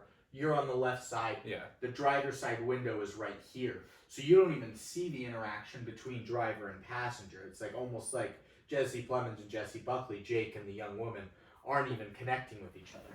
Yeah. Well, okay. I've seen that shot a lot in a lot of different movies, so I wasn't like... Will you grab me one, Brandon? Maybe I just take it for granted anymore, you know? Fuck, I shouldn't have another one. And a puke. And a puke this podcast. Can you have a puke? Can I puke? I'm getting you a low alcohol content beer. Ooh, that's good. That's a good idea. That'll piss you off. They're way So, higher carbonation. I'm gonna start than hitting craft women beers. after Anyway, that. I really like those scenes. The 180 rule is a rule in films where it can disorient or almost nauseate a viewer, where you've got a camera, say here, but then the next scene is like, if I'm talking to Seth like this, the camera's right here, but the next scene is the camera's right here, where it's going across the 180 plane, instead of over one shoulder and then over the same shoulder. Let's try to explain it a little bit better for the people that are listening Then to the here and podcast here. instead of the video. So if Seth and I are It's looking at 180 degree plane. You got two people looking directly at each other, an invisible line between their eyes, basically. correct. 180 degrees, half a circle, so you can keep the camera on one side of them. So you're having a conversation, you look at either person. But at least once that I recognized, they would film somebody and then they'd cross over to the other side of that line and film the other person while they were talking. From a different angle. So yeah, you can do like, oftentimes movies are the one over the shoulder to see like. Right, so as they're someone's only talking. doing like, if it's 180, it's like only the left side Yeah. and the right side of that character, but they flip it and be the right side and the left side of that character. Yeah, Or it's disorienting. And it often- can feel like they're looking in the same direction when you switch shots. Correct. Or if it's like a tracking shot or a panning shot where it goes all the way around, like it's right here on my right shoulder, but then comes all the way around to Seth's right shoulder and then a little further, and you're like, wait, what? Yeah. Because then you're like, shouldn't the camera be right there? It kind of breaks the idea that you're in a movie. You'd be like, I should be seeing something. I don't think any of this was supposed to feel like it was a movie, though. Which maybe this was an artistic choice. The whole thing was meant to disorient you from my facts with that aspect ratio, though. So. Oh yeah, for sure. But anyway, that was something that I noticed. Those cameras, that neither of the two of them are in the same frame at the same time. Jake really wanted to hear this poem of hers. It was a good poem. That you said This so is- emo. this He is- gets so bored immediately. He's driving. He's like, oh. But also, okay, if you're watching this poem, this is like a very good How do poem. you watch a poem? If you're watching this movie, then you're watching this poem. Oh, okay. All right? Okay. Oh, okay. Oh, Yeah, If you okay. have to ask, then you don't know. Okay. But anyway, this How that works. this was a very good poem. I like Oh this shit, poem. he's dead. I did like it as well. The ending especially. And it might have been the delivery from her where It was actually, it was a very good performance of the poem. Great I think she performance. started crying during it. yeah, she was crying like halfway through it. Like, I did notice a tear down right Mhm. down the middle of her Yeah. left cheek. almost a blink and you miss it, or if you're just not paying attention. But the end of Almost it if where if you're doing a podcast and you're like typing a bunch of notes, Yo, you might miss it. What? But the very end where she's like, she's got her head pressed against the window, like solemnly, like, you know, when you're on a car trip and you're either bored or just melancholy. Solemnly. Yeah. I don't know what that's But- not English. Solomon is a name, and solemnly is the act of I doing know what it. solemnly Yeah, means, okay. but, But- I'm making a bit. She looks Huh. directly at the Bad- camera bad. for the last two Oh my three God. lines, and like a small, again, her fucking half smile that she does, the smirking, but a small Devon smile loves it. and like straight into the camera, and it was like, it hurt me a little bit. My Like, note it was- haunted me. My So, note was, I think- why is I'm she thinking of staring rewatching directly this at when I me? get home. I think I'm thinking of watching this again. the way. Okay, first of all, like go online and read about. Oh, I'm gonna watch like 3 different videos about this. Or read the book. If you read the book, this movie is so much better. You should read the whole book tonight.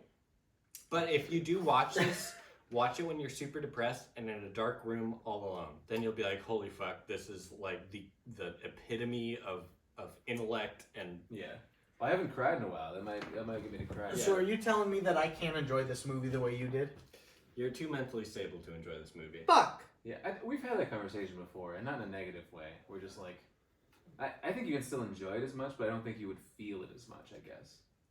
So, maybe not this movie specifically, but, you know, certain... Man, the other morning I aspects got of up at media. 6:15 with Callie. Uh-huh. She was just awake. I was also awake. I like woke up naturally because I went to bed at 10, so I got 8 hours of sleep. Yeah. And I got up, and her and I came downstairs. I fed her. I changed her diaper, all that stuff. And then we just watched Wreck-It Ralph. See, now you would feel Wreck-It Ralph better than I ever could, because you are a dad now. Oh my god, And I other cried so much. Yeah, that makes sense. It was rough. Anyway, yeah, my note here was, why is she staring directly at me reciting this poem? Like she was staring daggers into me. But Yeah. they argue about, jumping from movie trains and movies and rabies and viruses. But they finally arrive. And Jake and the young woman wave at the mom from the second-story window. She's so long. She's waving Like back. 2 minutes of film time. It's in a blizzard, and they're like, "Are we gonna go in?" He's like, "Oh, I need to stretch." I have to stretch my long legs. So they She just, knows I have long legs. She knows I like to stretch them. She'll understand if I stretch her long legs. she knows I like to stretch my pussy. That's exactly right. They decide to not go in and explore the barn. They find a few dead sheep and some lambs. He tells her that, Where did that come from? he tells her the story about the brutality. He tells her the story about the brutality. Podcasting's a lot like jazz. Skip it, that. This is honestly, this podcast is the free-form scat jazz podcast. That got me the first one. So Oh, he also tells them the Where brutality am I? of the farm and the pigs. Fucking pigs, let's Animal go! Farm. Fucking George Sinclair. Like Orwell? No. George Orwell wrote 1984. Robert Sinclair, I think, wrote Animal Farm, where I think it's just straight up about Communism. the food industry. No, it's about communism. It's got a lot of things to it, but it did change like food safety protocols. in the No. US. That was. Fuck. What was that called? Animal Farm. No. Animal The Farm. Jungle? The Jungle. Is that Animal- Robert Sinclair then? Yeah. Am I getting what is Animal it? Farm was very potently and straightforward about communism and like And that its one, flaws. so that was George Orwell then, huh? Yes. Okay, I'm thinking of The Jungle.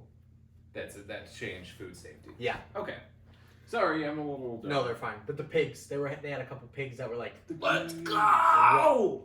being eaten I'm alive with by you. maggots, Yeah. stuck in a corner when they weren't able to tend to the livestock like they should. They weren't giving the attention to the people that needed them the most, and they ended up rotting out and dying. Well, he passed it off as farm life is tough as opposed to We neglected some pigs in this relationship. Yeah, it makes you wonder what else was neglected. Well, the farm's a cruel place. Everything's got to die eventually. And then this old man is pushing his janitor cart through a high school hallway. Pushing his agenda on the teens. Gay people shouldn't get married, he said. With a stern finger. And a smirk. And a a side smirk smirk. on one he side of was his staring mouth. straight at the guy. The greatest twist of all time. The young woman turns out to be the old man janitor. Honestly, that was my guess. Was it really? Of course not. Well, they end up making their way inside, and Jake's yelling for his Hold on, parents. before you continue, what was your guess? Like before he told you, what was your guess as to what this plot was? To the whole movie? Yeah. I had a few during it. Yeah, just so you guys know, Devon and I had seen this previously before. I had only seen it once. I've read the book, so I understand. I had seen it once. You'd seen it once. You read the book. Mm-hmm. Marina actually recommended this for me. She's like, I've heard about this book. Let's watch this movie. It's on Netflix. And then she watched it. She's like, the fuck was that? She said, ew. In the book, they make it a lot more not obvious about like By the end or during the movie? Or during the movie and also during the end, because there's this aspect of like her being scared if he dies, she dies because she realizes she's just part of his fantasy. Drink Coors Light. Yeah. Maybe I shouldn't say what my guess was. No, I Yeah. think this is a valuable aside. No, but we're barely into the movie. Yeah, Spoil yeah. it That's fair. immediately. That's fair. That's fair. So they make their way inside and yell for his parents. The house is eerily silent and still, even though we saw the mom. He's yelling for them and nobody's responding. You said the dad did respond, but you wouldn't have heard it without the subtitles. Oh, yeah. That happens a couple times in the movie where the subtitles kind of bail you out when they're not. They shouldn't. I think it'd be better without them. I also That's kind of the point of the movie. is to well, not hear I what also they're saying. think that we would have heard them if we weren't us watching this movie. Do you, Maybe, but there's that point where there's one scene where she's in the basement and Jesse Plemons at the top of the stairs, and it's clearly muffled and muted, but the subtitles are very clear what he's saying. I think Well, those so- are there regardless. When I Those first subtitles? Those ones when it's the muffled hearing and it's just no, I I doubt bet it is. when I Yeah. first watched this alone, it was everything was very clear and decipherable. There wasn't anything where Seth. you were like, who's she talking to? Or Seth, are they're you responding a to. subtitle person normally? I didn't used to be.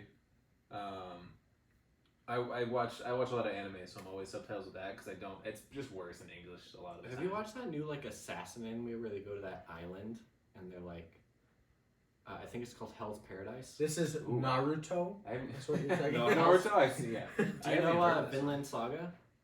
No, is that a Netflix one? It's not a Netflix one. It is on Netflix, Yeah. but it's by this. I feel like I remember when we were scrolling movies on Netflix, you'd like. You told me need to that. watch Vinland Saga, and, Okay. and Hell's Paradise is by the same studio as the Vinland Then Saga. you have to watch 2 of the ones he recommends. 2 of them. Hunter x Hunter. Obviously, if you haven't seen that. No, you Finish need to watch it all. Finish How, it. how Okay. far did you get? I think we I don't- talked about this. I don't have a TV or internet at this point. I so- will buy you a TV and All right. internet. deal.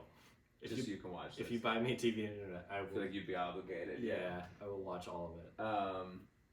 Oh, I'm not gonna recommend it anymore until you get TV and internet. There you go. Okay, Okay. deal. Hunter x Hunter. The name of the end. But Vinland Saga, you will love it. I'll check it So out. you're not I'm on normally One Piece right now, which is exhausting. you're not normally, but Yeah. you watch a lot of anime. You're 100% subtitles. All I the have, time. I've Love been on subtitles. subtitles lately because Lucas and I exchanged movies for albums. Like I'm trying to get more into movies, and he'll recommend a lot of foreign stuff. Yeah, there's the guy that did Parasite. He recommended one of his old movies, which I fucking loved. What was it? Memories of Murder. Yeah. Amazing. Here's the thing about subtitles. So when when they mix a movie, they mix it for 128 channels, which means 128 different speakers and channels throughout, like a theater auditorium. And then there's someone's job who is to down mix it to like 8 channels or whatever a TV For a standard outputs. TV. Right. So like you're not getting the complete audio. Like it's not what it's intended when you're watching a TV. So like the audio is always going to be a little low. Like the like vocals are going to be a little low, or the explosions a little high. Like whenever I watch a movie without subtitles, there's at least 1 or 2 lines that I just don't get because it's during an action scene or. Oh yeah. So I'm always subtitles just because. I'm not, except for podcasting, so I can take quotes down easier, or upstairs in bed because I turn it so low so that people can sleep and I can still read it or something. That's another reason I've kind of started to do it more often, just by default. Is I have the TV down quieter because I got neighbors upstairs and stuff. But the only reason I don't like subtitles, because I think they're very practical, obviously, and they don't cover up very much of the screen. Mm-hmm. But I am staring at them the whole time I'm watching a movie. I'm missing so many little details. You're missing the visuals. A lot of visuals, yeah. And Well, I've learned just kind of learned how to read out of my periphery. same, or if not, like very good at glancing back and forth without making But- myself sick. Yeah. I've gotten a lot better. Literally, the mind can't multitask. So you are missing something. And you are No, taking that doesn't audio apply to over me. visuals. That doesn't apply to me or Devon. You can definitely multitask with the brain. What are you talking about? The People brain- are literally able to put together puzzles and solve a Rubik's Cube at the same time. It's because your mind is focusing on one. You're thinking of computers. Nope. Computers can't multitask. No, there was a study that showed that your mind, the neuron firing, can only focus on one task at a time. You can go back and forth very quickly, but it cannot multitask. Okay, well, even if so, we're much better than a computer. A computer can do that in like. So if you have if you have a browser here and a browser here, they're not running at the same time. You're focusing on one and the other, but you don't notice it because it's so fast. And the brain's so much better than a computer. So if you're doing it, Well, you're not doing both. You're missing something. Yeah, no, I you're don't- not. Minutely. I don't trust a scientist to tell me what goes on in my brain, to be honest with you. Because I am Minutely both you talking are. and looking at you and enjoying your glasses. Hey, thanks. Yeah. Hey. And I'm like looking at you, enjoying your glasses, and jerking you off in my. I was about to say. all at the I was same about to time. say. Are you sucking me off? So apparently That's you are. true. Looking and talking and definitely thinking things all at the same time, because you have to have a little bit of words. There's no way in we the- don't in the multitask. chamber. Because if there's things even It just like doesn't make motioning sense. while you're talking. Unless you can predict the future and that's the task you're always focused on, you're always like a couple seconds ahead, and really intelligent people just have a little more of a buffer into the future. Hold on a second. And also you're breathing and Pretending your I'm- heart is beating, which is controlled by your brain. well, But those are autonomic. yeah, because I was gonna But bring it's those up coming too. from the brain. Does not count. No, this is. Oh, it doesn't count. Suddenly, this little study falls apart when your brain specifically is the subject at hand here, and it's doing all these. You know what? tasks I at want the once. neuroscientist on this podcast That's right right. now. Let's Yeah. get him and the daughter of Deep Impact on. I was at the gonna same say, time. I think they're probably all about 8 podcasts. So anyway, the parents finally start heading down. The young woman notices the door to the basement with scratch marks all over it. The door's like taped off as Jake lights a fire. Like every time she's mentioning something, he always does something like right then, or she's narrating and he's always like, "Ta-da, we're here," or things like that. I think the basement was supposed to represent like the subconscious. I bet so. Yeah, such a long scene of the dog shaking too, followed by here they come, right as she tries to ask him a question. I was like, what is this? He always interrupts. Parents finally come down, make awkward small talk before they go to eat this giant dinner. He told her that. It was going to be a small smorgasbord for them, but it was huge. It was like Thanksgiving. I mean, the whole movie was about, oh God, I'm so drunk I can't think of English. Sex? No, like when one thing conflicts the other thing. Like the word for that? Like Contradictory? contradictions. Holy fuck. Well, the young woman talks about her paintings of the outdoor things with a sense of interiority. The mom spills the beans that Jake used to paint. He's all upset. The dad does not get art at all. He's sitting there like, but if it's interiority, then that means you're inside. How are you painting outside? She's like, no, it's a sense of being inside, but you're actually outside. But it's sad. He's like, how is it sad if there aren't people there? And you're like, Honestly, I related to this guy a lot. you don't get art, I apparently. I don't understand art. I failed every single high school art class. Well, the young woman checks her phone to show them pictures she has drawn, and she has many missed calls from Lucy from before, but also Louisa Which are all kind of different variations of Lucy. of the young woman. Yes. And then a weird shot of Tony Collette's toes, the mom. I don't know where this came. So I think I know where I came. I think this movie drew a lot of inspiration from Eraserhead, where like the goal wasn't to scare you with like potently. Sorry, I'm talking, but also I'm looking at That ass. that. Okay. Anyways, Eraserhead didn't rely on like potently scary things. It relied on scary things in the day-to-day life that like create this sense of dread inside you. Like Almost like a thriller. Because no, not a thriller, because a I thriller was trying relies. to catch you slipping. Eraserhead's about the guy that has a baby, right? And the baby's just fucked up, and he's like, "What the fuck?" Yeah, so he has That's the plot. he has a baby, but the baby's like An alien. they use like a cow fetus, like an actual cow fetus Ooh. in the movie, and it's like the girl's like, this baby's fucked up, I'm out of here. But it uses things that aren't like, I don't know, like there are things like it's so hard. Just go watch Eraserhead and then watch this It is on movie. my You'll list. understand the parallels where it goes, and it uses like normal social functions to set like such a dreary. Shh, you're drunk. But things are just different from like. Just watch Eraserhead and then watch this, and you'll understand. Okay, because I do really want to watch that. Watch 5 hours of cinema and then get back to us. Yeah, then you'll understand. Eraserhead's my only like an thoughts. hour 45, but it's a hard watch because it's stupid. So Also, they this start to movie talk is to Is the that woman. Cronenberg? I have no idea. No. He did something similar, maybe. Yeah. So they start to talk to the young woman about her work in physics and how there are many husband-wife combo physicists now. And then you get the story of how they met. It was at a bar on trivia night. Huge rambling about Trivial Pursuit, Genus versus Genius edition. Before Jake fucking... Who? It's Lynch. Yeah, that makes sense. Before Jake fucking loses it. Like, slams on the table. That's Janus, you fucking idiot! Yeah, he was pissed. And so this story starts to become so jumbled. Everyone is confused. The young woman can't seem to even get her words out correctly. She's like, arrangements or whatever she said. Yeah. No, I'm thinking of different assertions at a different point in the movie. But yeah. she can't get her words out. She's stumbling. And that's, I don't know, kind of a hint at it. That, I won't say. Again, no spoilers, but it happens a few times in the movie where Genius. Yep. Fuck, I can't remember what it was either.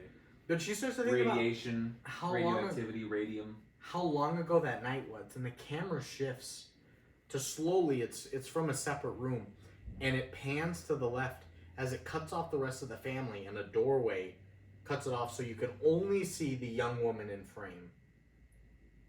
And then she's all alone at the table.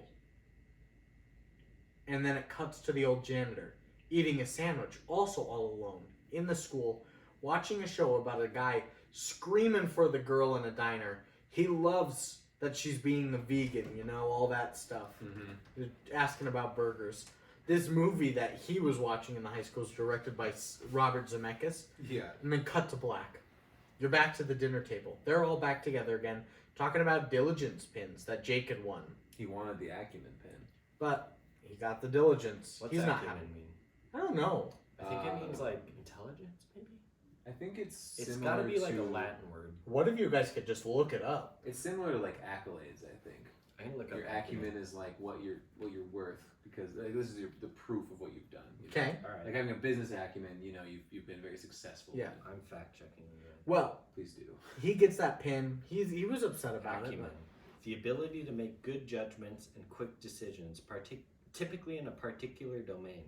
But, okay. Business acumen. No one's ever gonna hear that, Seth. Don't want them to. Oh, it's okay. a spoiler. Well, they argue about Jimmy the dog smell and old photos. You laughed so hard. They're looking at the photos like, who's that? And it's just like a little kid. And like, oh, that's me. That's right. Oh yeah, she's looking at the picture and she's like, she thinks it looks like her, and I thought it kind of did. Yeah. Well, that's why it's supposed to. You know? Yeah. But it cuts to them talking, and she's like, "Who is that?" And he goes, "What do you mean? You can't tell?" And it cuts back to the photo, and they just like superimpose Jesse Plemons' face on a toddler. Have you guys seen So that funny. Nathan For You? Yes. Where it's like he does the age advancement and it's just so bad. Oh yeah. I don't know if I've seen that So what that skit is they're trying to get he's helping out a sports equipment store, basically like a Universal Athletics or something, to get a sponsor, like a true athlete sponsor, but they can't afford anything. So he's like, what we're gonna do is we're gonna go in the 8-year-old soccer market and get them before they become big. So we've got a spokesperson. Yeah. So they do a bunch of it. They watch some kids play, and then he hires somebody who's perfect at Photoshop and age advancing people. So he takes the best kids and he's like, let's see who's going to become true athletes. And he age advances them, and it's just their kid face on an adult, like, ripped 6-pack black body or something. He's like, yeah, this is what I envisioned. And the one he looks, he's like, it's on a man's body. He's like, this kid's a girl. He's like, oh. Yeah. That's a good one. That's a good one. But the mom has tinnitus,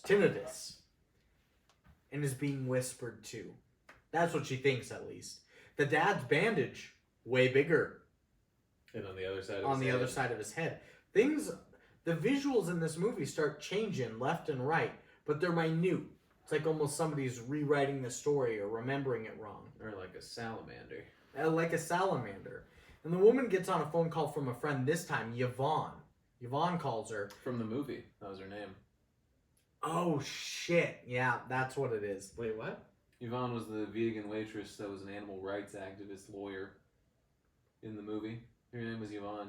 I love Yvonne! Everyone's woo, clapping for her. That was her name, and then she gets a call from it. When the janitor is watching the movie Eating a Sandwich in the high school, he watches that movie about the girl in the diner and the guy, her name was Yvonne. Kind of gave me hints about all this shit. Oh my god.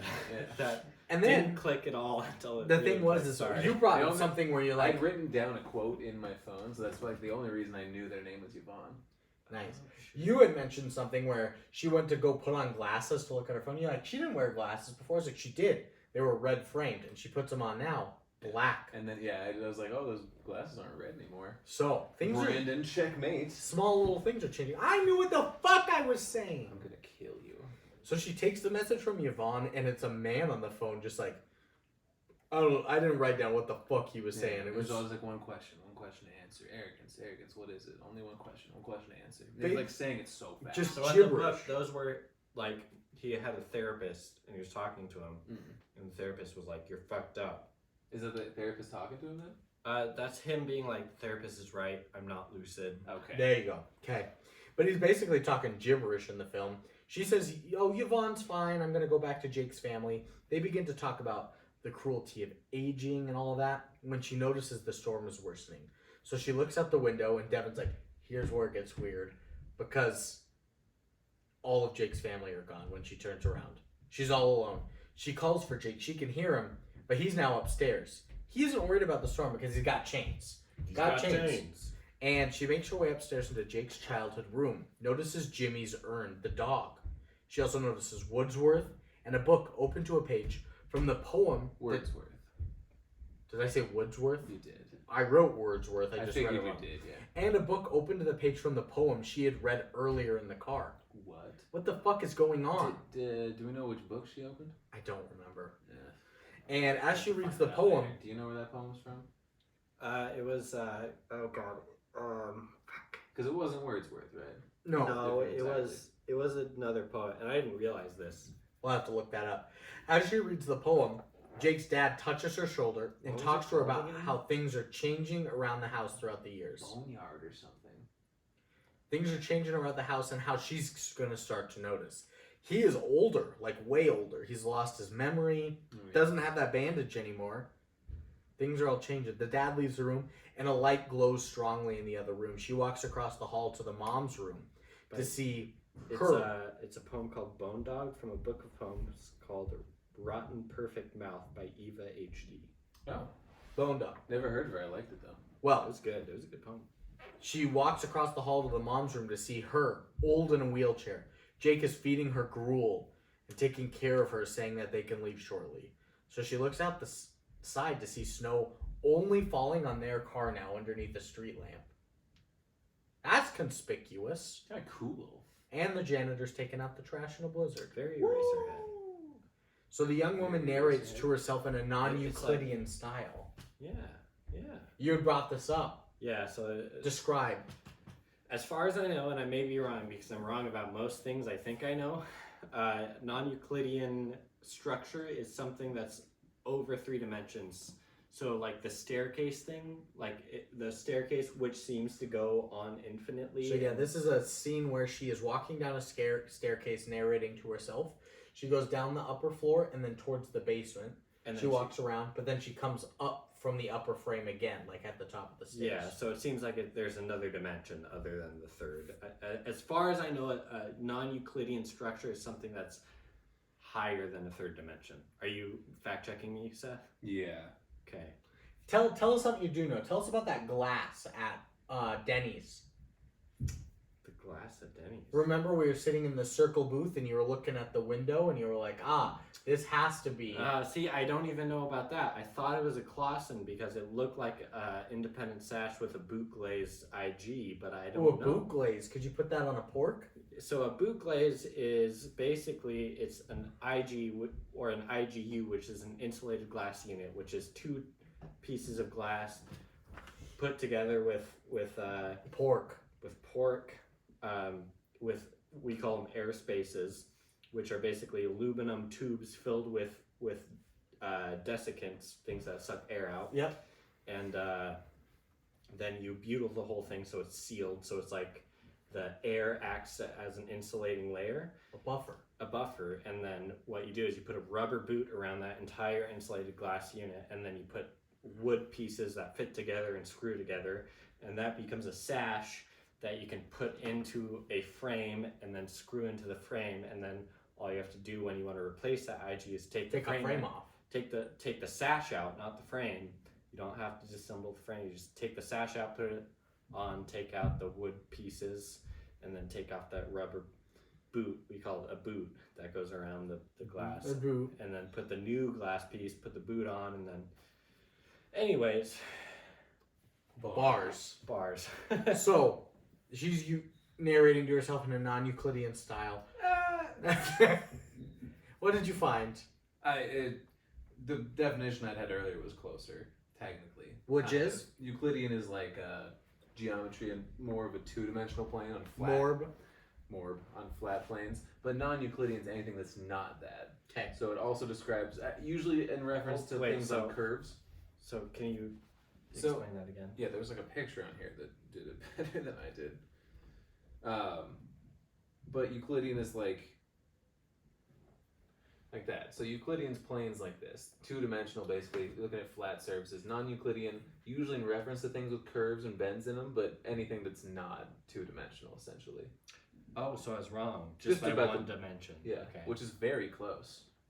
Well, in terms of numbers, but I guess the difference between the 2nd and 4th dimension is a lot bigger Yeah. than 2. well, she ends up bumping into Jake and his dad, and he calls her I hear Louise. that a lot of scientists think that the 4th dimension is time, because if you think about a 2-dimension, like Mario, they can only observe an infinitely small slice of a 3rd dimension. Up and down and over. Right. So if you put a 3D sphere, you want to show you want to show Mario on his 2D world a sphere, and you put it through, he'd only see an infinitely small slice of that as you put it through, and it'd start small, then get big, then get small as you put the sphere through. Brandon, kick the table. I'm sorry. So I've heard a lot of or I've seen a lot of scientists and watched a lot of YouTube science videos about like how we can only observe an infinitely small amount of the fourth dimension because we're living in it each time, second. and that like we can only observe an infinitely small part of time. Yeah,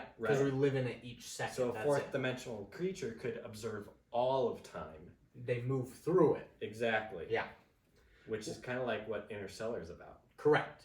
Well, she ends up bumping into Jake and his dad. He calls her Louisa this time, which is another name from her phone's messages, and tells the dad how they met at a restaurant. Well, no, her phone had Lucy missed calls. No, it was Lucy and Louisa and Yvonne. There were 3. Oh, I just saw Lucy 9 times. No, Louisa was in there too. Damn. And he tells the dad how they met at a restaurant, and she was a server who helped him pick out a Santa Fe burger, which is basically the story from the Robert Zemeckis movie. Yeah, and not the same as, I don't know if we mentioned earlier, the trivia story they told earlier, where they met at a trivia Not the place. same, yeah. Yeah. So Louisa Lucy is now talking with the mom, who is a much younger version of herself, picking up Jake's childhood toys. She tells her to live dangerously and take the dirty nightgown to the basement where the laundry is. So she goes, she's going to make her way down there. Jake's yelling at her at the top of the stairs saying he needs help with the chains. They should get going. But she's doing the laundry and she sees all the same RHS shirts inside. Who could that be? Maybe something high school? Our high school? I mean, it's the janitor's uniform. he's Correct. wearing. So she explores the basement a little more, sees a bunch of paintings down there titled by Ralph Albert Blaylock, which are her drawings that she had showed the dad and the mom earlier on her phone. And then she gets another call from Louisa with more garbled sayings on that voicemail. Must be another therapy session. So I think that's his like lucid thoughts. Ah, okay. Like, I think the phone calls are his lucid thoughts coming through. I see. It's the same words from earlier. Well, she goes upstairs to see Jake's mom dead in a hospital bed in the living room, Hell yeah. while the dad is young, thanking her for coming by. They finally get the chains on the car and drive off. But as Jake describes the evening, the young woman doesn't seem to remember anything that had happened during that night. She's like, that was weird. Yeah, she's like, well, I was drunk? What? My next one is, she feels she was the wind tonight blowing through his parents? Oh, Question mark. Damn it. I put 3 question marks after that. I was like, what the fuck is she saying right now? Yeah. I'm It the was- wind and I was moving through your parents. Yeah, wild shit. And she's now smoking a cigarette that appeared out of nowhere Well, she took it out of her pocket, probably. in the car about the film, This is a good another. talking about the film A Woman Under the Influence for like 10 fucking minutes. Yeah, and Devon, Brandon was like, what was the movie they're talking about? 2 Girls, 1 Cup? No, And I said- didn't say And I said, no, they're talking about a woman under the influence. And Devon goes, don't worry, she'll say it again. She's going to talk about it for the next 10 minutes. Yeah. And so Jake is a sugar junkie. They have Yule log Sugar dessert. daddy. Sugar daddy. But he proposes they get ice cream during the blizzard at Tulsi Town at the next exit. They make a couple jokes about Tulsi Town being a circus town full of lactose intolerant clowns that are as cold as his mother, all that shit. And they were about the amount of funny that we are. So They were doing good there, yeah. Which wasn't very funny. They were making rhymes though, which is pretty good. And I said they should just do the podcast with us. I just wanted to point that In out. the car. I don't make many jokes, so The when I do, car? I gotta fucking make them know. Well, they You get gotta to really accentuate them, too. Exactly. Yeah. they get to Tulsi Town, Say them like they're the greatest. but Jake at Tulsi Town will not let the young woman stay in the car because depending on who the workers are, they might not serve him if Jake is the one they're ordering. Apparently, he's done something weird with these young girls. True. I think so. Those are like other girls he's fantasized about, Could be. which is why that one girl, because in the book she realized that she was part of his imagination. So I'm guessing is that other girl was another girl who also realized. So I will tell you right now, just jumping ahead a little bit, those first 2 girls that don't serve him, that he looks away from, They made up. are the 2 girls that laugh at him in the hallway as a janitor at the way he walks. Was that in your fun fact? No, You just noticed? I it? just noticed that. I don't know if that's true. I didn't notice that initially, but the way they were hunched together whispering and laughing was the exact way the girls in the hallway did it. So, that's what it was. And so, he makes her order. Jake is so cold to the workers as they laugh and stare at him. He turns away the 3rd worker. The young woman seems to recognize, but can't figure out from where she's got a rash on her arm. That's a real tell. And she tells her all about how pretty she is without even trying. But then the workers is like, that smell in the shop isn't varnish. I'm scared for you. You don't have to go forward in time. You can stay here with us and be safe. And I was like, whoa! Whoa! Trying to connect the dots, but Whoa! Yeah, I still don't know what that varnish smell would be. I don't either. because it's like a very Chloroform. chemically smell. I don't know what varnish smells like. Paint thinner. That's what I imagined, but I don't know what else would smell like that. Denatured alcohol, or like something just super chemically. Excuse me. But like, what would that imply? Dissolving a body in acid?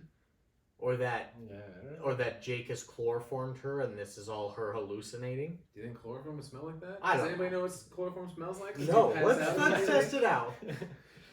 Well, Hang on. Welcome back to the podcast. We're testing to see what chloroform smells like. you It's can't not just smelling look up something. what does chloroform smell like. I can. I mean, you will. can. What smells like varnish? Well, they end up getting back in the car and eat a few bites of their Burr's ice cream and decide it's too sweet. They want to Those throw are it away. blizzards. But Jake tries to find Ether a like odor and a slightly sweet taste. so alcohol. It told you what it tasted like. Why would you eat it? So Jake tries to find a spot to throw the ice cream away while they're in the hot car before it melts. And she realizes, she narrates to herself, this may be the last time she's in a car with Jake. And they will soon go on their separate ways because she's thinking of ending things. Mm-hmm. And I put, did he just call her Ames? Short for Amy. Her name. Which is longer than Amy, technically. Letter-wise, yeah. So now it's been Yvonne, Lucy, Louisa, and Amy. And they argue about David Foster Wallace and how long the road to the high school is to throw away the ice cream. Because he knows the way to the nearest trash can. It's at the high school. They get to the school. Jake knows every little detail about the school, like the number of rooms, all the students, where the teachers' lounges are, etc. And she says he knows the school well. He's like, oh, I know it like the back of my hand. Then it cuts to his hand. It's an old man hand on the steering wheel. And then my next note is, Devon, show us that porno again. Do you guys want to see it again? I don't really need to see it, but you could describe it for us. I'm gonna Everyone watch. knows. It's like the We didn't know. it's the one. And Seth is a porno aficionado. It's not a porno thing. It was a meme thing. It was like this girl kissing up on this old guy. He's like, no, no, and then he drops a potato, and the dropping of the potato became a huge meme. He dropped a potato into a pie. He's like, no, no, I'm a virgin. Everyone knows. Yeah, but I Please, feel like everyone that's a has to real porn, know. though. I feel like Oh, it's it a real definitely porno. is. Yeah. I kind of want to watch it. Anyway, we got on that little tangent about that porno. Are we all curious about what that guy's cock looks like? No. Because if she's kissing him, that means she had to have been paid to do it. But also, like, you can't have a little thingy, right? Could. You never know. Certain people have different kinks. Yeah, it's just a job at that point. I need to watch it. Go Me ahead. too. I need to. Do it now. All right. I'm gonna look it So up. he I'm goes looking to at the throw away the varnish Burr's ice cream. When he gets back, he tries to stall. She flips on him about how she's been begging him to go home all night with valid reasons. They argue about the song Baby It's Cold About Outside and its rapey vibes. And then, after this argument about that rapey song, they kiss for the first time in the car. Seth, Yeah, I love kisses. both of you get off your phones. I'm looking at the varnish explanation. I'm looking at the porn you told me to look up. You rat. Well, then Rat. neither of you guys say a single. Oh my god! She's good. Immediately cut That's- forward into it, and yeah, that is full on porn. Do they fuck? I don't. It doesn't look like. Oh. Oh yeah, for sure. How much would you have to be I'm paid? a virgin. He does not look like a Just virgin. railing her. He's got a small wang. So apparently there's an implication in the book. Look, she's smiling. That She's looked like- bigger than small. She Look, loves it. look at that articulation. That is the articulate. Hold on, we gotta get another. We gotta watch the money shot. No, no, we don't. We have to watch. No, We went we too have far. to There's see. another old guy. Damn. But there's an Whoa. implication with the varnish though. Okay. In the No, book, that is small. No, that is a very girthy dick. I, Girthy but small. Look, that's 3 inches maybe. Her hand, that's her whole hand. those And are then fingers. it doubles. At the base is her hand. I need another That's- picture to. I'm guessing that is maybe a 6.5 Do you girthy. think No, this is the guy that no. did porn for 60 years or a 60 Look, that's or it. That's her entire hand. Watch. Wait, hold on. I gotta go back. We're all watching porn together. We're watching porn. She's Hold on, hold on. dick. Ah! See, that's her entire hand covering his entire cock. No, that's the top half. Here's the bottom half. Wait. What, does she have big hands, maybe? No. Well, I'm no. gonna say my hand is obviously probably that's bigger a small. than hers. That's a small cock. I'm saying that's 6.5 inches. 6.5? You are You're so crazy? BS. No. You're insane. That's 4. we max. needed out. I don't think you know what 4 inches looks like. I work in the trade. Look at that. That is. Yeah, Wait, go back. Angle, That made it angle look- was pretty bad. Yeah. Actually, you're right. Yeah. That might be a 4-incher, but it's thick. That is a girthy. It's thick for sure, but I it's don't not even going think anywhere. it's thick. It just looks No, thick that because is- it's so short. no. Look at her mouth. Her mouth's like this. Her mouth is She's her got mouth a is big ass open. mouth. I'll give him that. No, that is girthy, but it is short. No, it's not girthy. Devin, it is No. girthy. She loves it, whatever it is. Look, She's a big fan. there's no. That's a full pump, right? That's the thrust. Yeah, you're right. It's short, but I'm not gonna. Very I'm Look, not gonna. she's laughing. She's like this. I'm trying not to laugh. I am not gonna bow down that it's not girthy. It's short. I will agree, but it is a thick one. Anyways, a valuable aside, gentlemen. So apparently there's an implication in the book of Fuck. the varnish. I just want to get to the plot. Go I'm ahead. trying I to know. help you with the plot, where the varnish is something the janitor does to the floors without proper protection, so it worsens his mental and physical state, Ah, and that's part of his problem. that's good. Yeah. That's good news. Okay. Well, he goes to throw away his burrs. When he gets back, he tries to stall. She flips. They talk about the rapey vibes of baby. It's cold outside. Then they kiss for the first time. Maybe it's cold outside. And very quickly, you cut to the old man watching them through like a peephole or something. Yeah. You're like, oh shit. Jake Which is freaks probably out like at this him watching high behavior. schoolers or something, thinking Yeah. about it. Freaks out at this behavior, goes to tell the janitor off while she breaks down about how she always has to say yes, how it could have been easier to just say no and not give him her number. And now she's stuck in this situation. She ends up getting so cold in the car because he took the keys, it's off. Basically hypothermia. She gets out to call for Jake, but when she tries to get back in the car, it's locked. So she has to go in the school. And she sees the janitor in the distance. She's hiding when he stumbles across her, and she asks, "Have you seen my boyfriend?" He asks what she looks like, but she can't remember because it was so long ago and nothing ever happened. He was just a guy who was being creepy, staring at her at a bar for a while during a trivia night while she was having an anniversary drink with her girlfriend. Yeah. So this whole story was fabricated. They never dated. I was so confused about if she had a girlfriend or not for real, because she was at an anniversary, but then she says later in the same monologue that she wished her boyfriend was there. But maybe she was just implying that if she had a boyfriend. If she had a boyfriend, that's what I Yeah. was thinking. Yeah, I was confused on that. So they never dated, apparently. This is all a made up story. The janitor says he hasn't seen the boyfriend, but he has seen her, and he notices her. And like, that's a little creepy, but he's like making her feel seen. He offers her slippers to wear so his floors don't get dirty as she searches. Mhm. Those are the slippers that Jake offered her at the parents' house because it was cold. The janitor is Jake. Yeah, well, and she also says, no, those are yours. Yeah. Specifically. So she walks around. She finally finds Jake, but then a lookalike of each of them appear behind them, come forward and perform a little ballet piece. Now the lookalikes are getting married until an evil janitor ballet person swoops in and they perform evil ballet with lots of running and snow. And groping. Now the men dancers fight. They fight ballet dance fight. But he's got a knife! And he stabs the handsome guy. Scabs him, yeah. Scabs him. Scabs him. Jake lookalike just got stabbed. Starts throwing red silk streamers as the janitor dancer takes her away. And Jake and the young woman walk up on the dead body and turn and go their own ways. They can go their own ways. The janitor, Jake, ends up finishing his shift but goes out to his truck. Doesn't start it and sits in silence. He seems to have a bit of a mental breakdown and undresses in his truck. It's all naked. No. Fucking loser.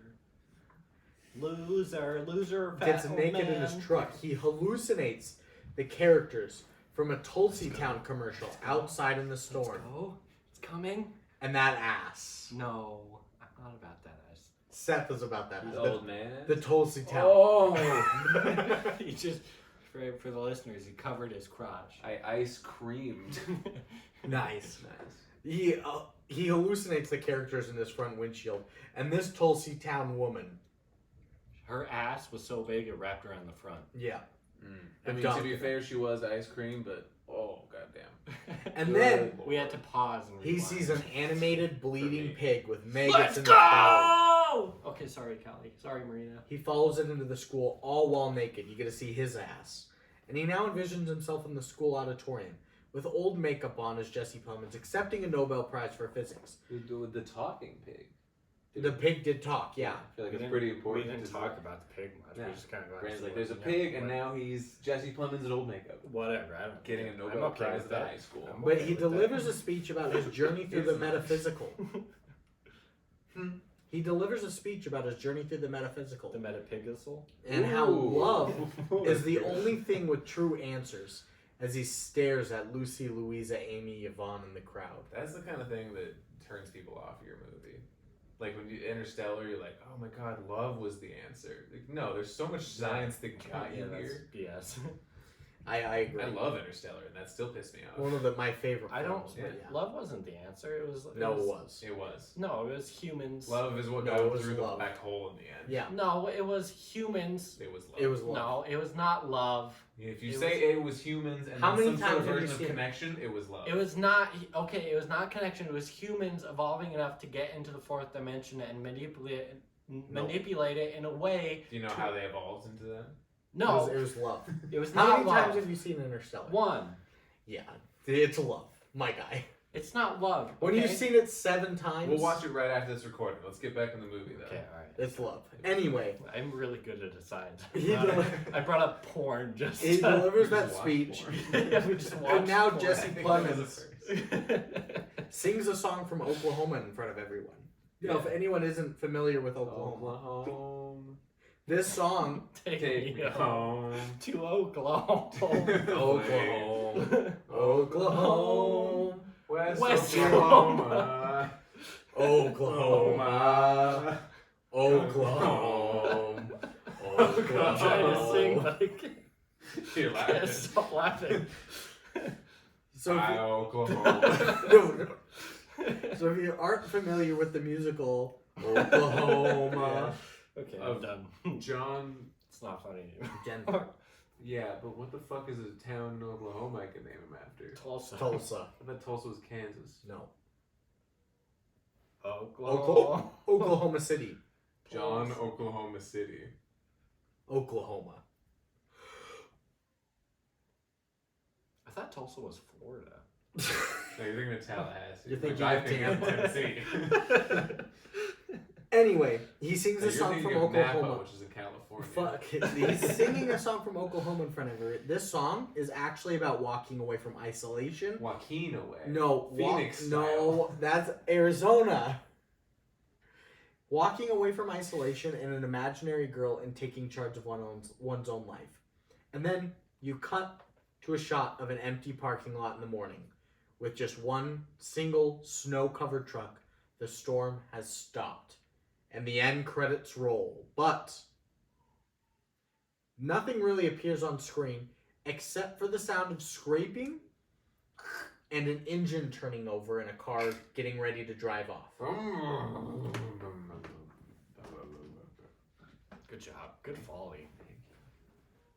Oh god. Okay, so now we've made it through the film. Wait, you could talk about the ending. Yeah, but there was no ending. Brandon could tried talk to about make the there an ending, like an alternate ending, but he was Yeah. wrong and stupid and He also died. Brandon. Yeah, he died, dude. See, my interpretation of this ending part was, well, not, I guess the whole movie, not just the whole, not the ending. Yeah, But, tell me your interpretation before we told you. Before I Oh, told right. you. I had a couple guesses at it, which the first one was like they were both dead on like a road to perdition type deal. Mm-hmm. That Brandon's gonna react to that. But yeah, I thought they were just kind of going through hell or being judged and like going through past memories. When I started to kind of figure out it was more about him than the girl, and she was probably close to an imagination or a figment of his imagination, I was thinking like maybe like he's probably the janitor and it's probably like a daydream sort of thing. But I never predicted that she was like not real at all, or they never dated. You know, I thought it was, Right. it was the past fling he was running through his brain with. But having the knowledge I do now, the You whole thing- motherfucker! What? Just cleaned up your piss all over the floor and the toilet seat. I always sit down to pee. I've been Nice. doing that for a few years. Devon's pee was on the outside of the toilet bowl somehow. Impressive. Okay, all right. Outing. Let me clear this up. When I pee, it's like 2 streams. It's not fair. That means you just came. No. Did you just come in my? Did I come? That's not what it means. Every time I pee, it's like there's one forward and then one. To Start the left. sitting down while you pee. All right, fine. It is nice. It is nice. Yeah. I do I it only when I do want to that- scroll on my phone. I only Sit do and it chill. in the morning when it's like, when you yoing, and it's like When it's like what? when you have the morning yoings, then you have to sit down because there's no way unless you want to like do a plank above the toilet. Yeah. You have to. You have to. You have to. You have to let it. Bars. Finger. Nice. I apologize. I tried to clean it up with my sock, but apparently. That's just toilet paper. Did you rub your sock all over the outside of the toilet bowl? No, I didn't. See And all in the stuff. on the inner rim Dude, of I'm a it? bachelor. I live alone. My standards have. You still keep things clean. Well, If I were a bachelor, you know how clean my place would be? You you're don't count. also Brandon. You don't count. Anyway, that is the end of the movie. We're gonna pause in 5, 4, 3, 2, 1. Wait.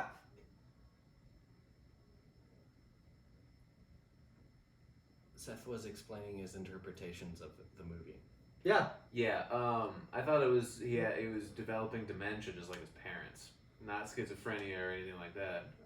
Because dementia has been described by a lot of experts on the field as a sort of like falling through your own life. You know, your whole life looking back on it feels fractured. So I'm sure there's other things he's dealing with to make up a whole girl that he's like using as a vehicle to get his own thoughts out, because she's also him in the sense because they're all made up. But, you know, going through all of his high school memories, like bringing up all the things he's heard of, you know, he's probably talking about these plays in his real life, you know. He's Yeah. watching the show and then listing every musical he's ever seen. People are Well, like, the "He's thing is, fucking like, crazy." we had mentioned, like, he's a very smart dude, but he ended up just being a janitor. Like, his IQ is great, Yeah. but maybe emotionally he's not equipped at. I'm sure he's traumatized before even the dementia had started, if I'm right in my assessment. So I like the dementia talk. Because at one point the dad, you know, he has dementia or whatever they're talking about it. When the young woman is in Jake's childhood room, she's like, Because "What are you going through?" He's like, hereditary. they're like, "What are you going through?" Yes. Dementia, Alzheimer's, Lewy body, and he goes, "Lewy body." So I think that's Jake himself as the janitor remembering what it was that he's experiencing. Whatever Lewy. Louis body is. Lewy bodies are like Little frail dogs. no. They're like a neuron. Little meth-headed dogs. Exactly. They're like a neuron that begins to fray and basically dissolve, and they're basically essential for like neuronal firing to help you remember things and perform tasks. So it is a form of like Alzheimer's. This Lewy body dementia is its own kind of like separate thing. Okay. But you can't diagnose it until like you have it, or until like the autopsy is done. You're like, it was the Lewy bodies. So I think that's kind of what it was. That's a very good take. So Thank you. quotes. How many quotes do we have? Like 5. I have a lot, but I think 9 out of 10 of them are the same thing. Yeah, I have 11. I lied. I have 9. Takes Devon so long on his non-iPhone to get to the fucking notes app. Well, that's. He's on a Zoom. I think I have 1, 2, 3. I have 8. 7, but 5 of them are the same thing. Do half of yours right now. Okay. Also, I wrote these assuming I'd have the context for them, but then I drank a lot of alcohol, so I don't know if I can recall the I'm an context. Okay. expert in no context. Yeah. Okay. I'll help. So, first one is, I'm thinking of ending things. Second one is, you can do anything, say anything, but you can't fake a thought, which I think was very potent, That's good. because you can't. 2 more? True. 2 more? Alright, the third one is, I'm thinking of ending things. Ooh, wow. Okay, the third one, I'm thinking of ending things. What about the fourth one? Fourth one? That's what he meant. Fourth one? I'm thinking of ending things. Deja vu. Right? I thought you said I've that. just been in this place before. All right, save your other half. Save your other three. Seth, Yeah, half of it's- yours. Alrighty, bitch. Man, I'm thinking of flicking beans. Let's scoot forward to the mic for these. No, not for that one. So my first one, I think is from the dad, maybe? Or somebody's monologue, but the sun goes up and down like a tired whore. No, I don't remember that. You don't remember that? That was you from the said poem. it during the movie. That's from the poem. That was from the poem? Yeah. You're right. Number 02. Then we kind of did this one already too, but they get out of the car and they're waving at the mom in the blizzard. She's like, shouldn't I go inside? Isn't this rude? And he goes, they know I like to stretch my legs. They know. This is from the dad. He just says, Billy Crystal is a Nancy. Yep, that's good. This is in the movie that he's watching. As Movie. the janitor Movie. and the waitress. And he's like, I fucking love her. She's a vegan and she's an animal rights lawyer. He's screaming outside of the restaurant. I love you, I love her. And she's like smiling, like, oh, him. And everybody's clapping in the restaurant. And the manager comes up and he goes, that was beautiful, Yvonne. You're fired. Yeah. My last one for now. Movie. When she's looking through his bedroom, his childhood bedroom, like all the books and everything. She goes, the dad comes in and goes, this is Jake's childhood bedroom. And she goes, yeah, I saw the sign.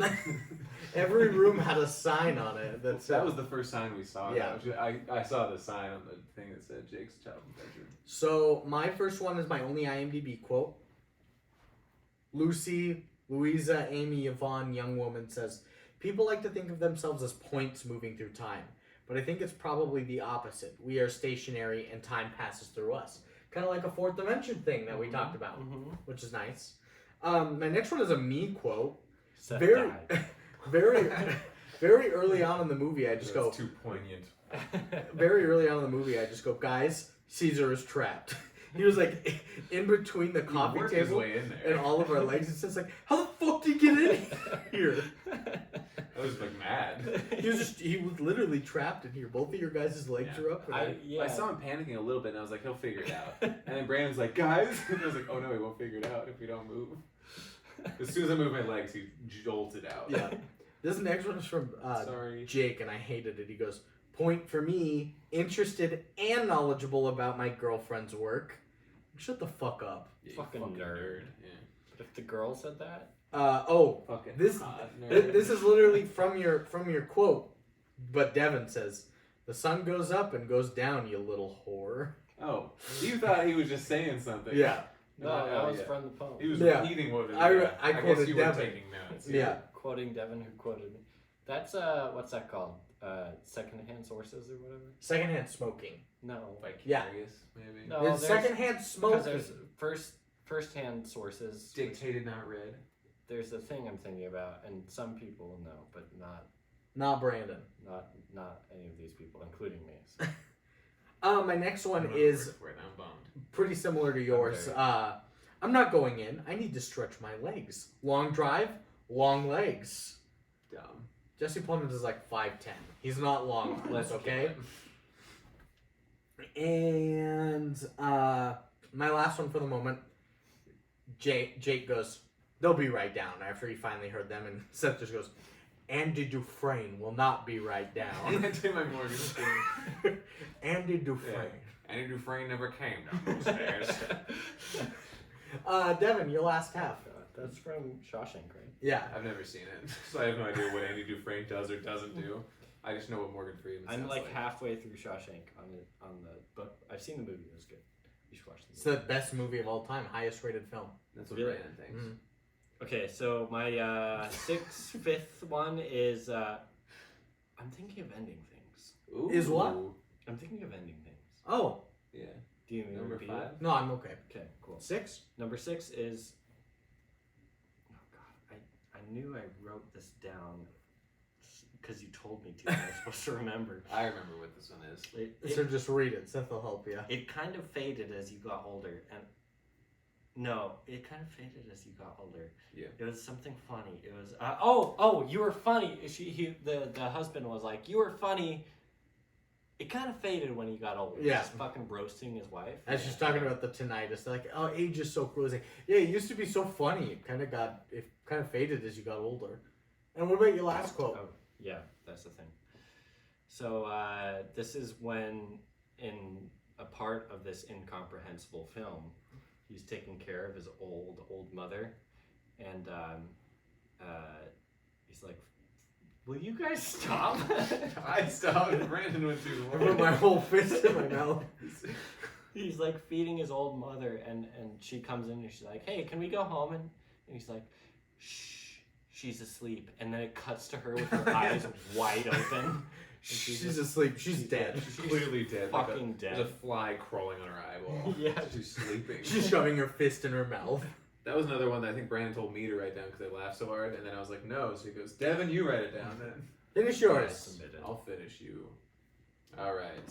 God, I don't remember this one's from at all. This one's just, I'm feeling confused. Nope. Take the nightgown to the basement. Live dangerously. Yeah. That just made me laugh. Covered in gruel. Yeah. I feel like I was that wind tonight, blowing through Jake's parents. Stupid. Did that one earlier.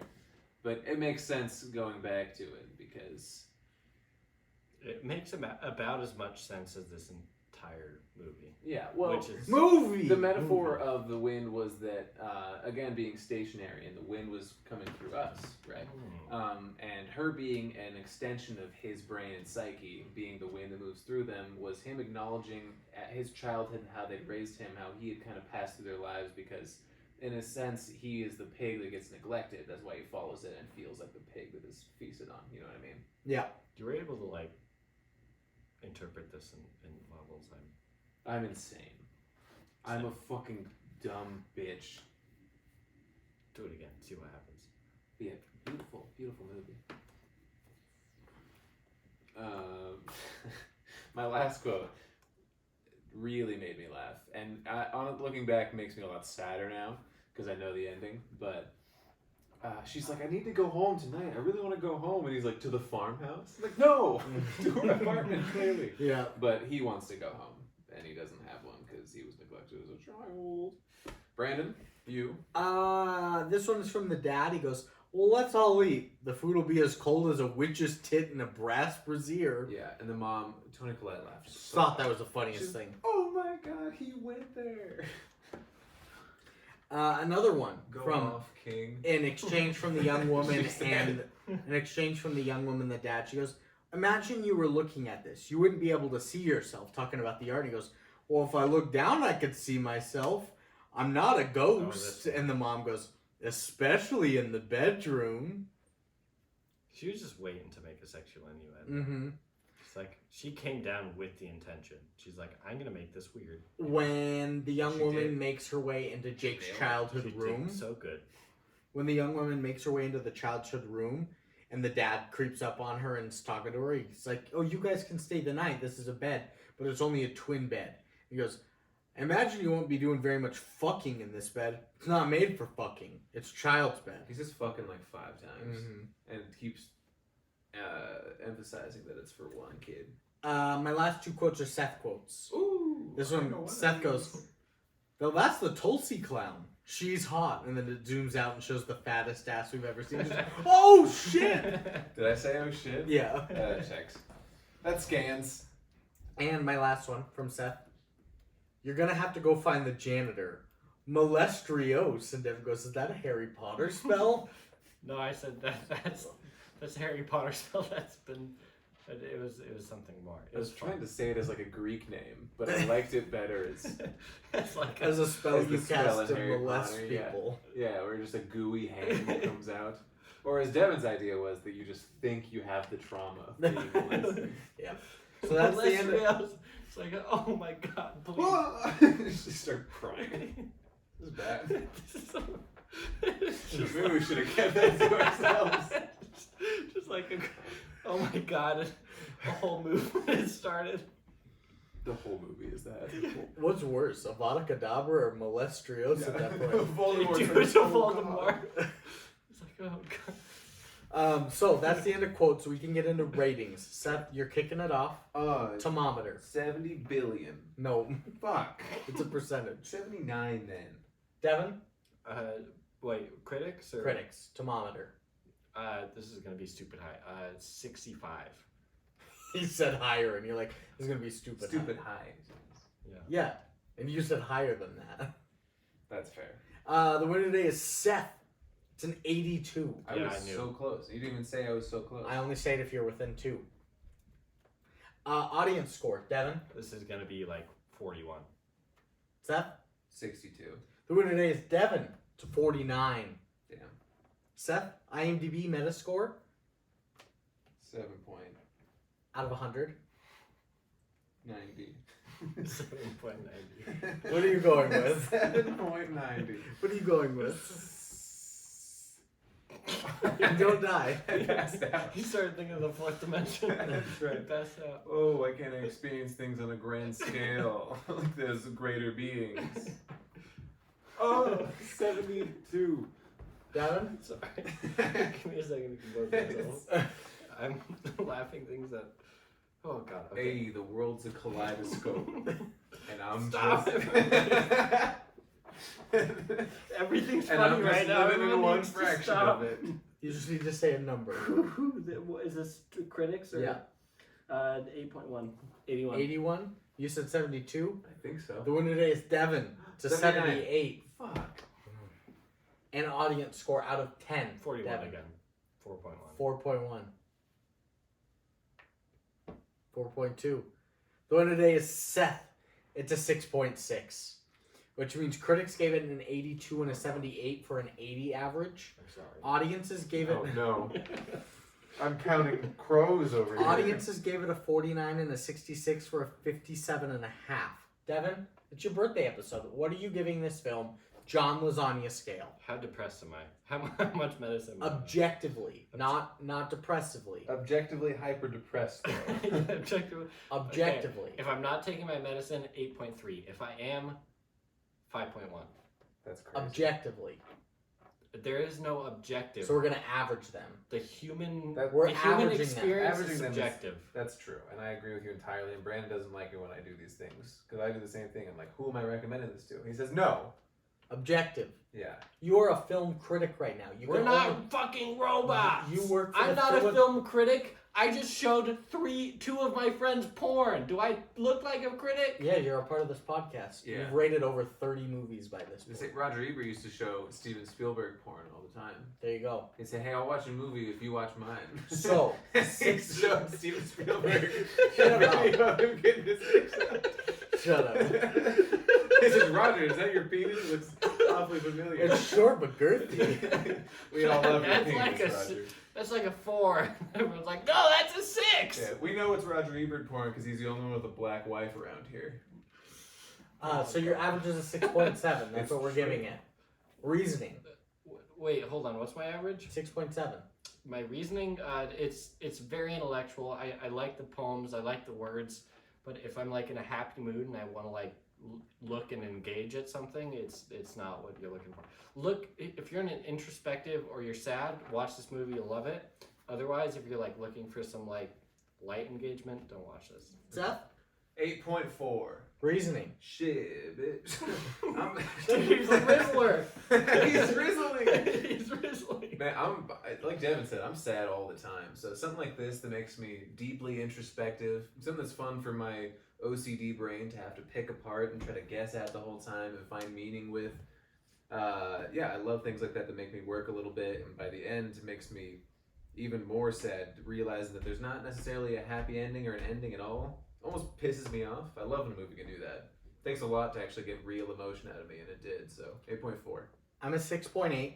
Boo! End of the It's- podcast. I'm hitting stop. No, stop. It's Mentally good. stable. It's- You should do more drugs. It's a good Your film, neurons but aren't fraying enough. it's a good film, but it's often boring at times. He says you. Yeah, that is what I just said. What is this, your rating? Yes, God, what a dweeb. it's good, but it's Fucking nerd. Now, Now, let if a me- hot girl was saying Yeah, what if he's you're saying. a girl, that's a good rating. Imagine Jesse Buckley saying this. Oh, fuck. I can't. Imagine that dancer saying this. Holy, that dancer was so goddamn hot. What was her name? Hadron Collider or something? It was something. Unity. Unity Felon. Felon. Yeah, Unity The worst name. But I think it's good. It makes you think a lot, but it is boring. There are a lot of long, drawn-out scenes. You know, I Where you're went just to the sitting Fox Club one time and got the number of this stripper called Malibu, Herpes. and she went over to my. Oh, she went over. She came over to my house, and I was like 19 at the time, and she was like 27, and I had a stripper named Malibu at my house. And I had no idea because I was like, That's pretty cool. because I was in a relationship at the time, which is a Not terrible thing, cool. not cool at all. But the rest of this is cool. And I just was so awkward around this fucking 20, like probably like close to 30-year-old black stripper named Malibu. Good name. Yeah, I mean not her name, obvious. That was her stripper name, Of course. but we just like watched one episode of Rick and Morty and she left. Which episode? I think God, what was it? It was the pickle one. Pickle Rick. Okay. And I just sat there and didn't laugh at anything because I was so nervous. Yeah. Nervous. Malibu, if you hear this, come back. So we've Let's got retry. a 6.7, Let's retry. a 6.7, a 6.8, and an 8.4. That's 21.9, which is a 7.3 average. Whoa, this is the perfect movie. So, that's what we've got. I've got a couple reviews for you. 3 critics. First Hit me. off, Brian Hit me. Tallarico at RogerEbert.com. Oh shit, Big Rock and They- his big dick. From the grave, they say a movie that is undeniably complex in terms of symbolism and a more surreal final act than most people will be expecting. 3.5 out of 4 stars. 40 out of 10. Wendy Ide at The Observer says, "This is not cinema that leaves you feeling good about things, nor does it tread a familiar path. It makes you But- feel like you should end things. I'm Thinking of Ending Things is one of the most daringly unexpected films of the year. A sinewy, unsettling psychological horror saturated Bones. with a squirming dream logic that tips over into the domain of nightmares." Didn't give a rating. Oh, I hate critics so much, except for Big Wrong. And my last one is by Stephanie Zacharek at Time. They say When's the last time you've had a songbird? this is critic reviewers, not user reviewers. Every week, basically. She's there? She's still here? Every week, basically. Okay. Good. Stephanie Zacharek says, except this week, actually. She's not here this week. That's fair. I understand. The Stephanie Zacharek at Time says, for every moment of raw, affecting, incite, there are zillions of milliseconds of Kaufman's proving what a tortured smarty he is. I'm Thinking of Ending must have been arduous to make, and it's excruciatingly tedious to watch. That's fair. All fair. As a happier man, that's fair. Yeah. As a sad man, you'd have been like, fuck you. No, I would have agreed, but I've been like, that's why you watch it. Don't do that. Sorry. But I agree. I do see what you're saying there. Yeah. Okay, I've got 1, 2, 3, 4, 5, 6 user reviews. Okay, let's go. First one's by Lucas's enemy, Cosmasp. November 5th, 2020, he says, I don't think it's possible to totally get the movie with one viewing. Visually, but even more so in the context that it is in and what happens. Great makeup and effects. Great effects to disorient you, and the main character. What is real? If you're not aware of Charlie Kaufman, well, you're in for a treat. That much I can say / reveal. This is a movie that will baffle many and probably only satisfy a few of those. It is a movie that is not easy to digest at all. It is something you'd have to rewatch a few times. If you have the will to do so, and maybe you'll be able to decode and discover things along the way, or maybe it is too much thinking and craziness for your liking. Does not change the quality of this one bit, though. 9 out of 10. Disagree. Even when I'm sad, disagree. Not a 9 out of 10. No. Okay. Well, Lee Eisenberg, a writer at The Office, on May 10th, 2022, returner, says, anyone who's seen Charlie Kaufman's movies knows that he likes to play with the audience, and Being John Malkovich, Adaptation, Synecdoche, New York, and Anomalisa. It's often hard to tell what's real and what isn't. Such is the case, and I'm Thinking of Ending Things. It's not a great movie. It drags on a bit too long, but just see it if you don't end up wondering what you just watched. surrealism to the extreme. 7 out of 10. I'll take some. I think that's better. Yeah. Next one is by newcomer Jordan2240. Not bad. September 15th, 2020. They say, pluses. The girl in the dance scene is gorgeous. And the lead actor has a nice singing voice. Minuses, everything else. 1 out of 10. Damn, this person's stupid. Here. Next up is by Return a Unique Particle. Bars. Brand, I forgot to tell you earlier that Jordan texted you. It popped up when I was reading notes. He asked if you were working. That popped up so long ago, I responded to him. Oh, thank God. I thought I'd ruined a friendship. Again. Anyway, Unique Particle on October 11th, 2022 says, kind of surprised my mom liked this. It's super weird in the bulk of it, which I love. 8 out of 10. Would your mom like this? No. I don't think my mom would. Would your mom? Skip. Pass. Pass. Smash. Penultimate Just wear a review today is by You mean a sheep? For your Sheepskin. safety. Sheepskin ribbed for her pleasure. Yeah, ribs. Next one is by MSeeg. May 9th, 2021. They say, avoid. Why? Because I felt uncomfortable, bored, confused, dumbfounded, and in the end, irritated. Who wants to feel that way when watching a movie? You do? I do not. This movie is almost like all the other Charlie Kaufman movies. I do tend to feel incredibly uncomfortable and confused and depressed and irritated. Sometimes feeling miserable while watching a movie can be rewarding if and only if the movie is really great, but it isn't. Conclusion. I would recommend anyone unfamiliar with Charlie Kaufman to watch Adaptation instead of this incoherent story. 5 out of 10. Yeah, Charlie me too. Kaufman wrote that. Oh, wow. He did not direct it. Okay. You know, the llama from Llamas with Hats wrote that. Lamageddon. Good show. Yeah. Llama Pajama. Carl from Llamas with Hats wrote that. Yeah. And last one. die when you do that. Last one is by Zombie 84-1. Zombie 84-1. There you go. November. There you go. Twice as hard. There you go. There you go. Reading reviews. There you go. On November 6th. Bad. You're perfect.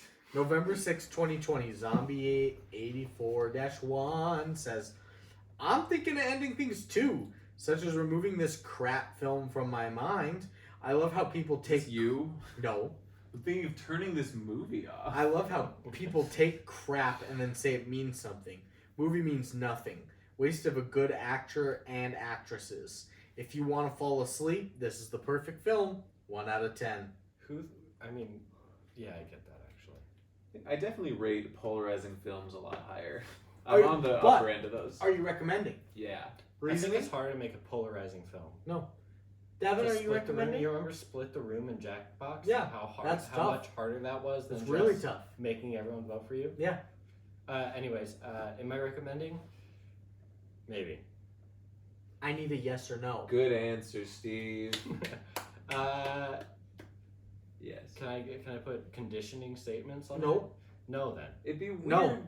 to suggest it for us for your birthday and then not recommend it to the You rest did that of with the people. skateboard kid.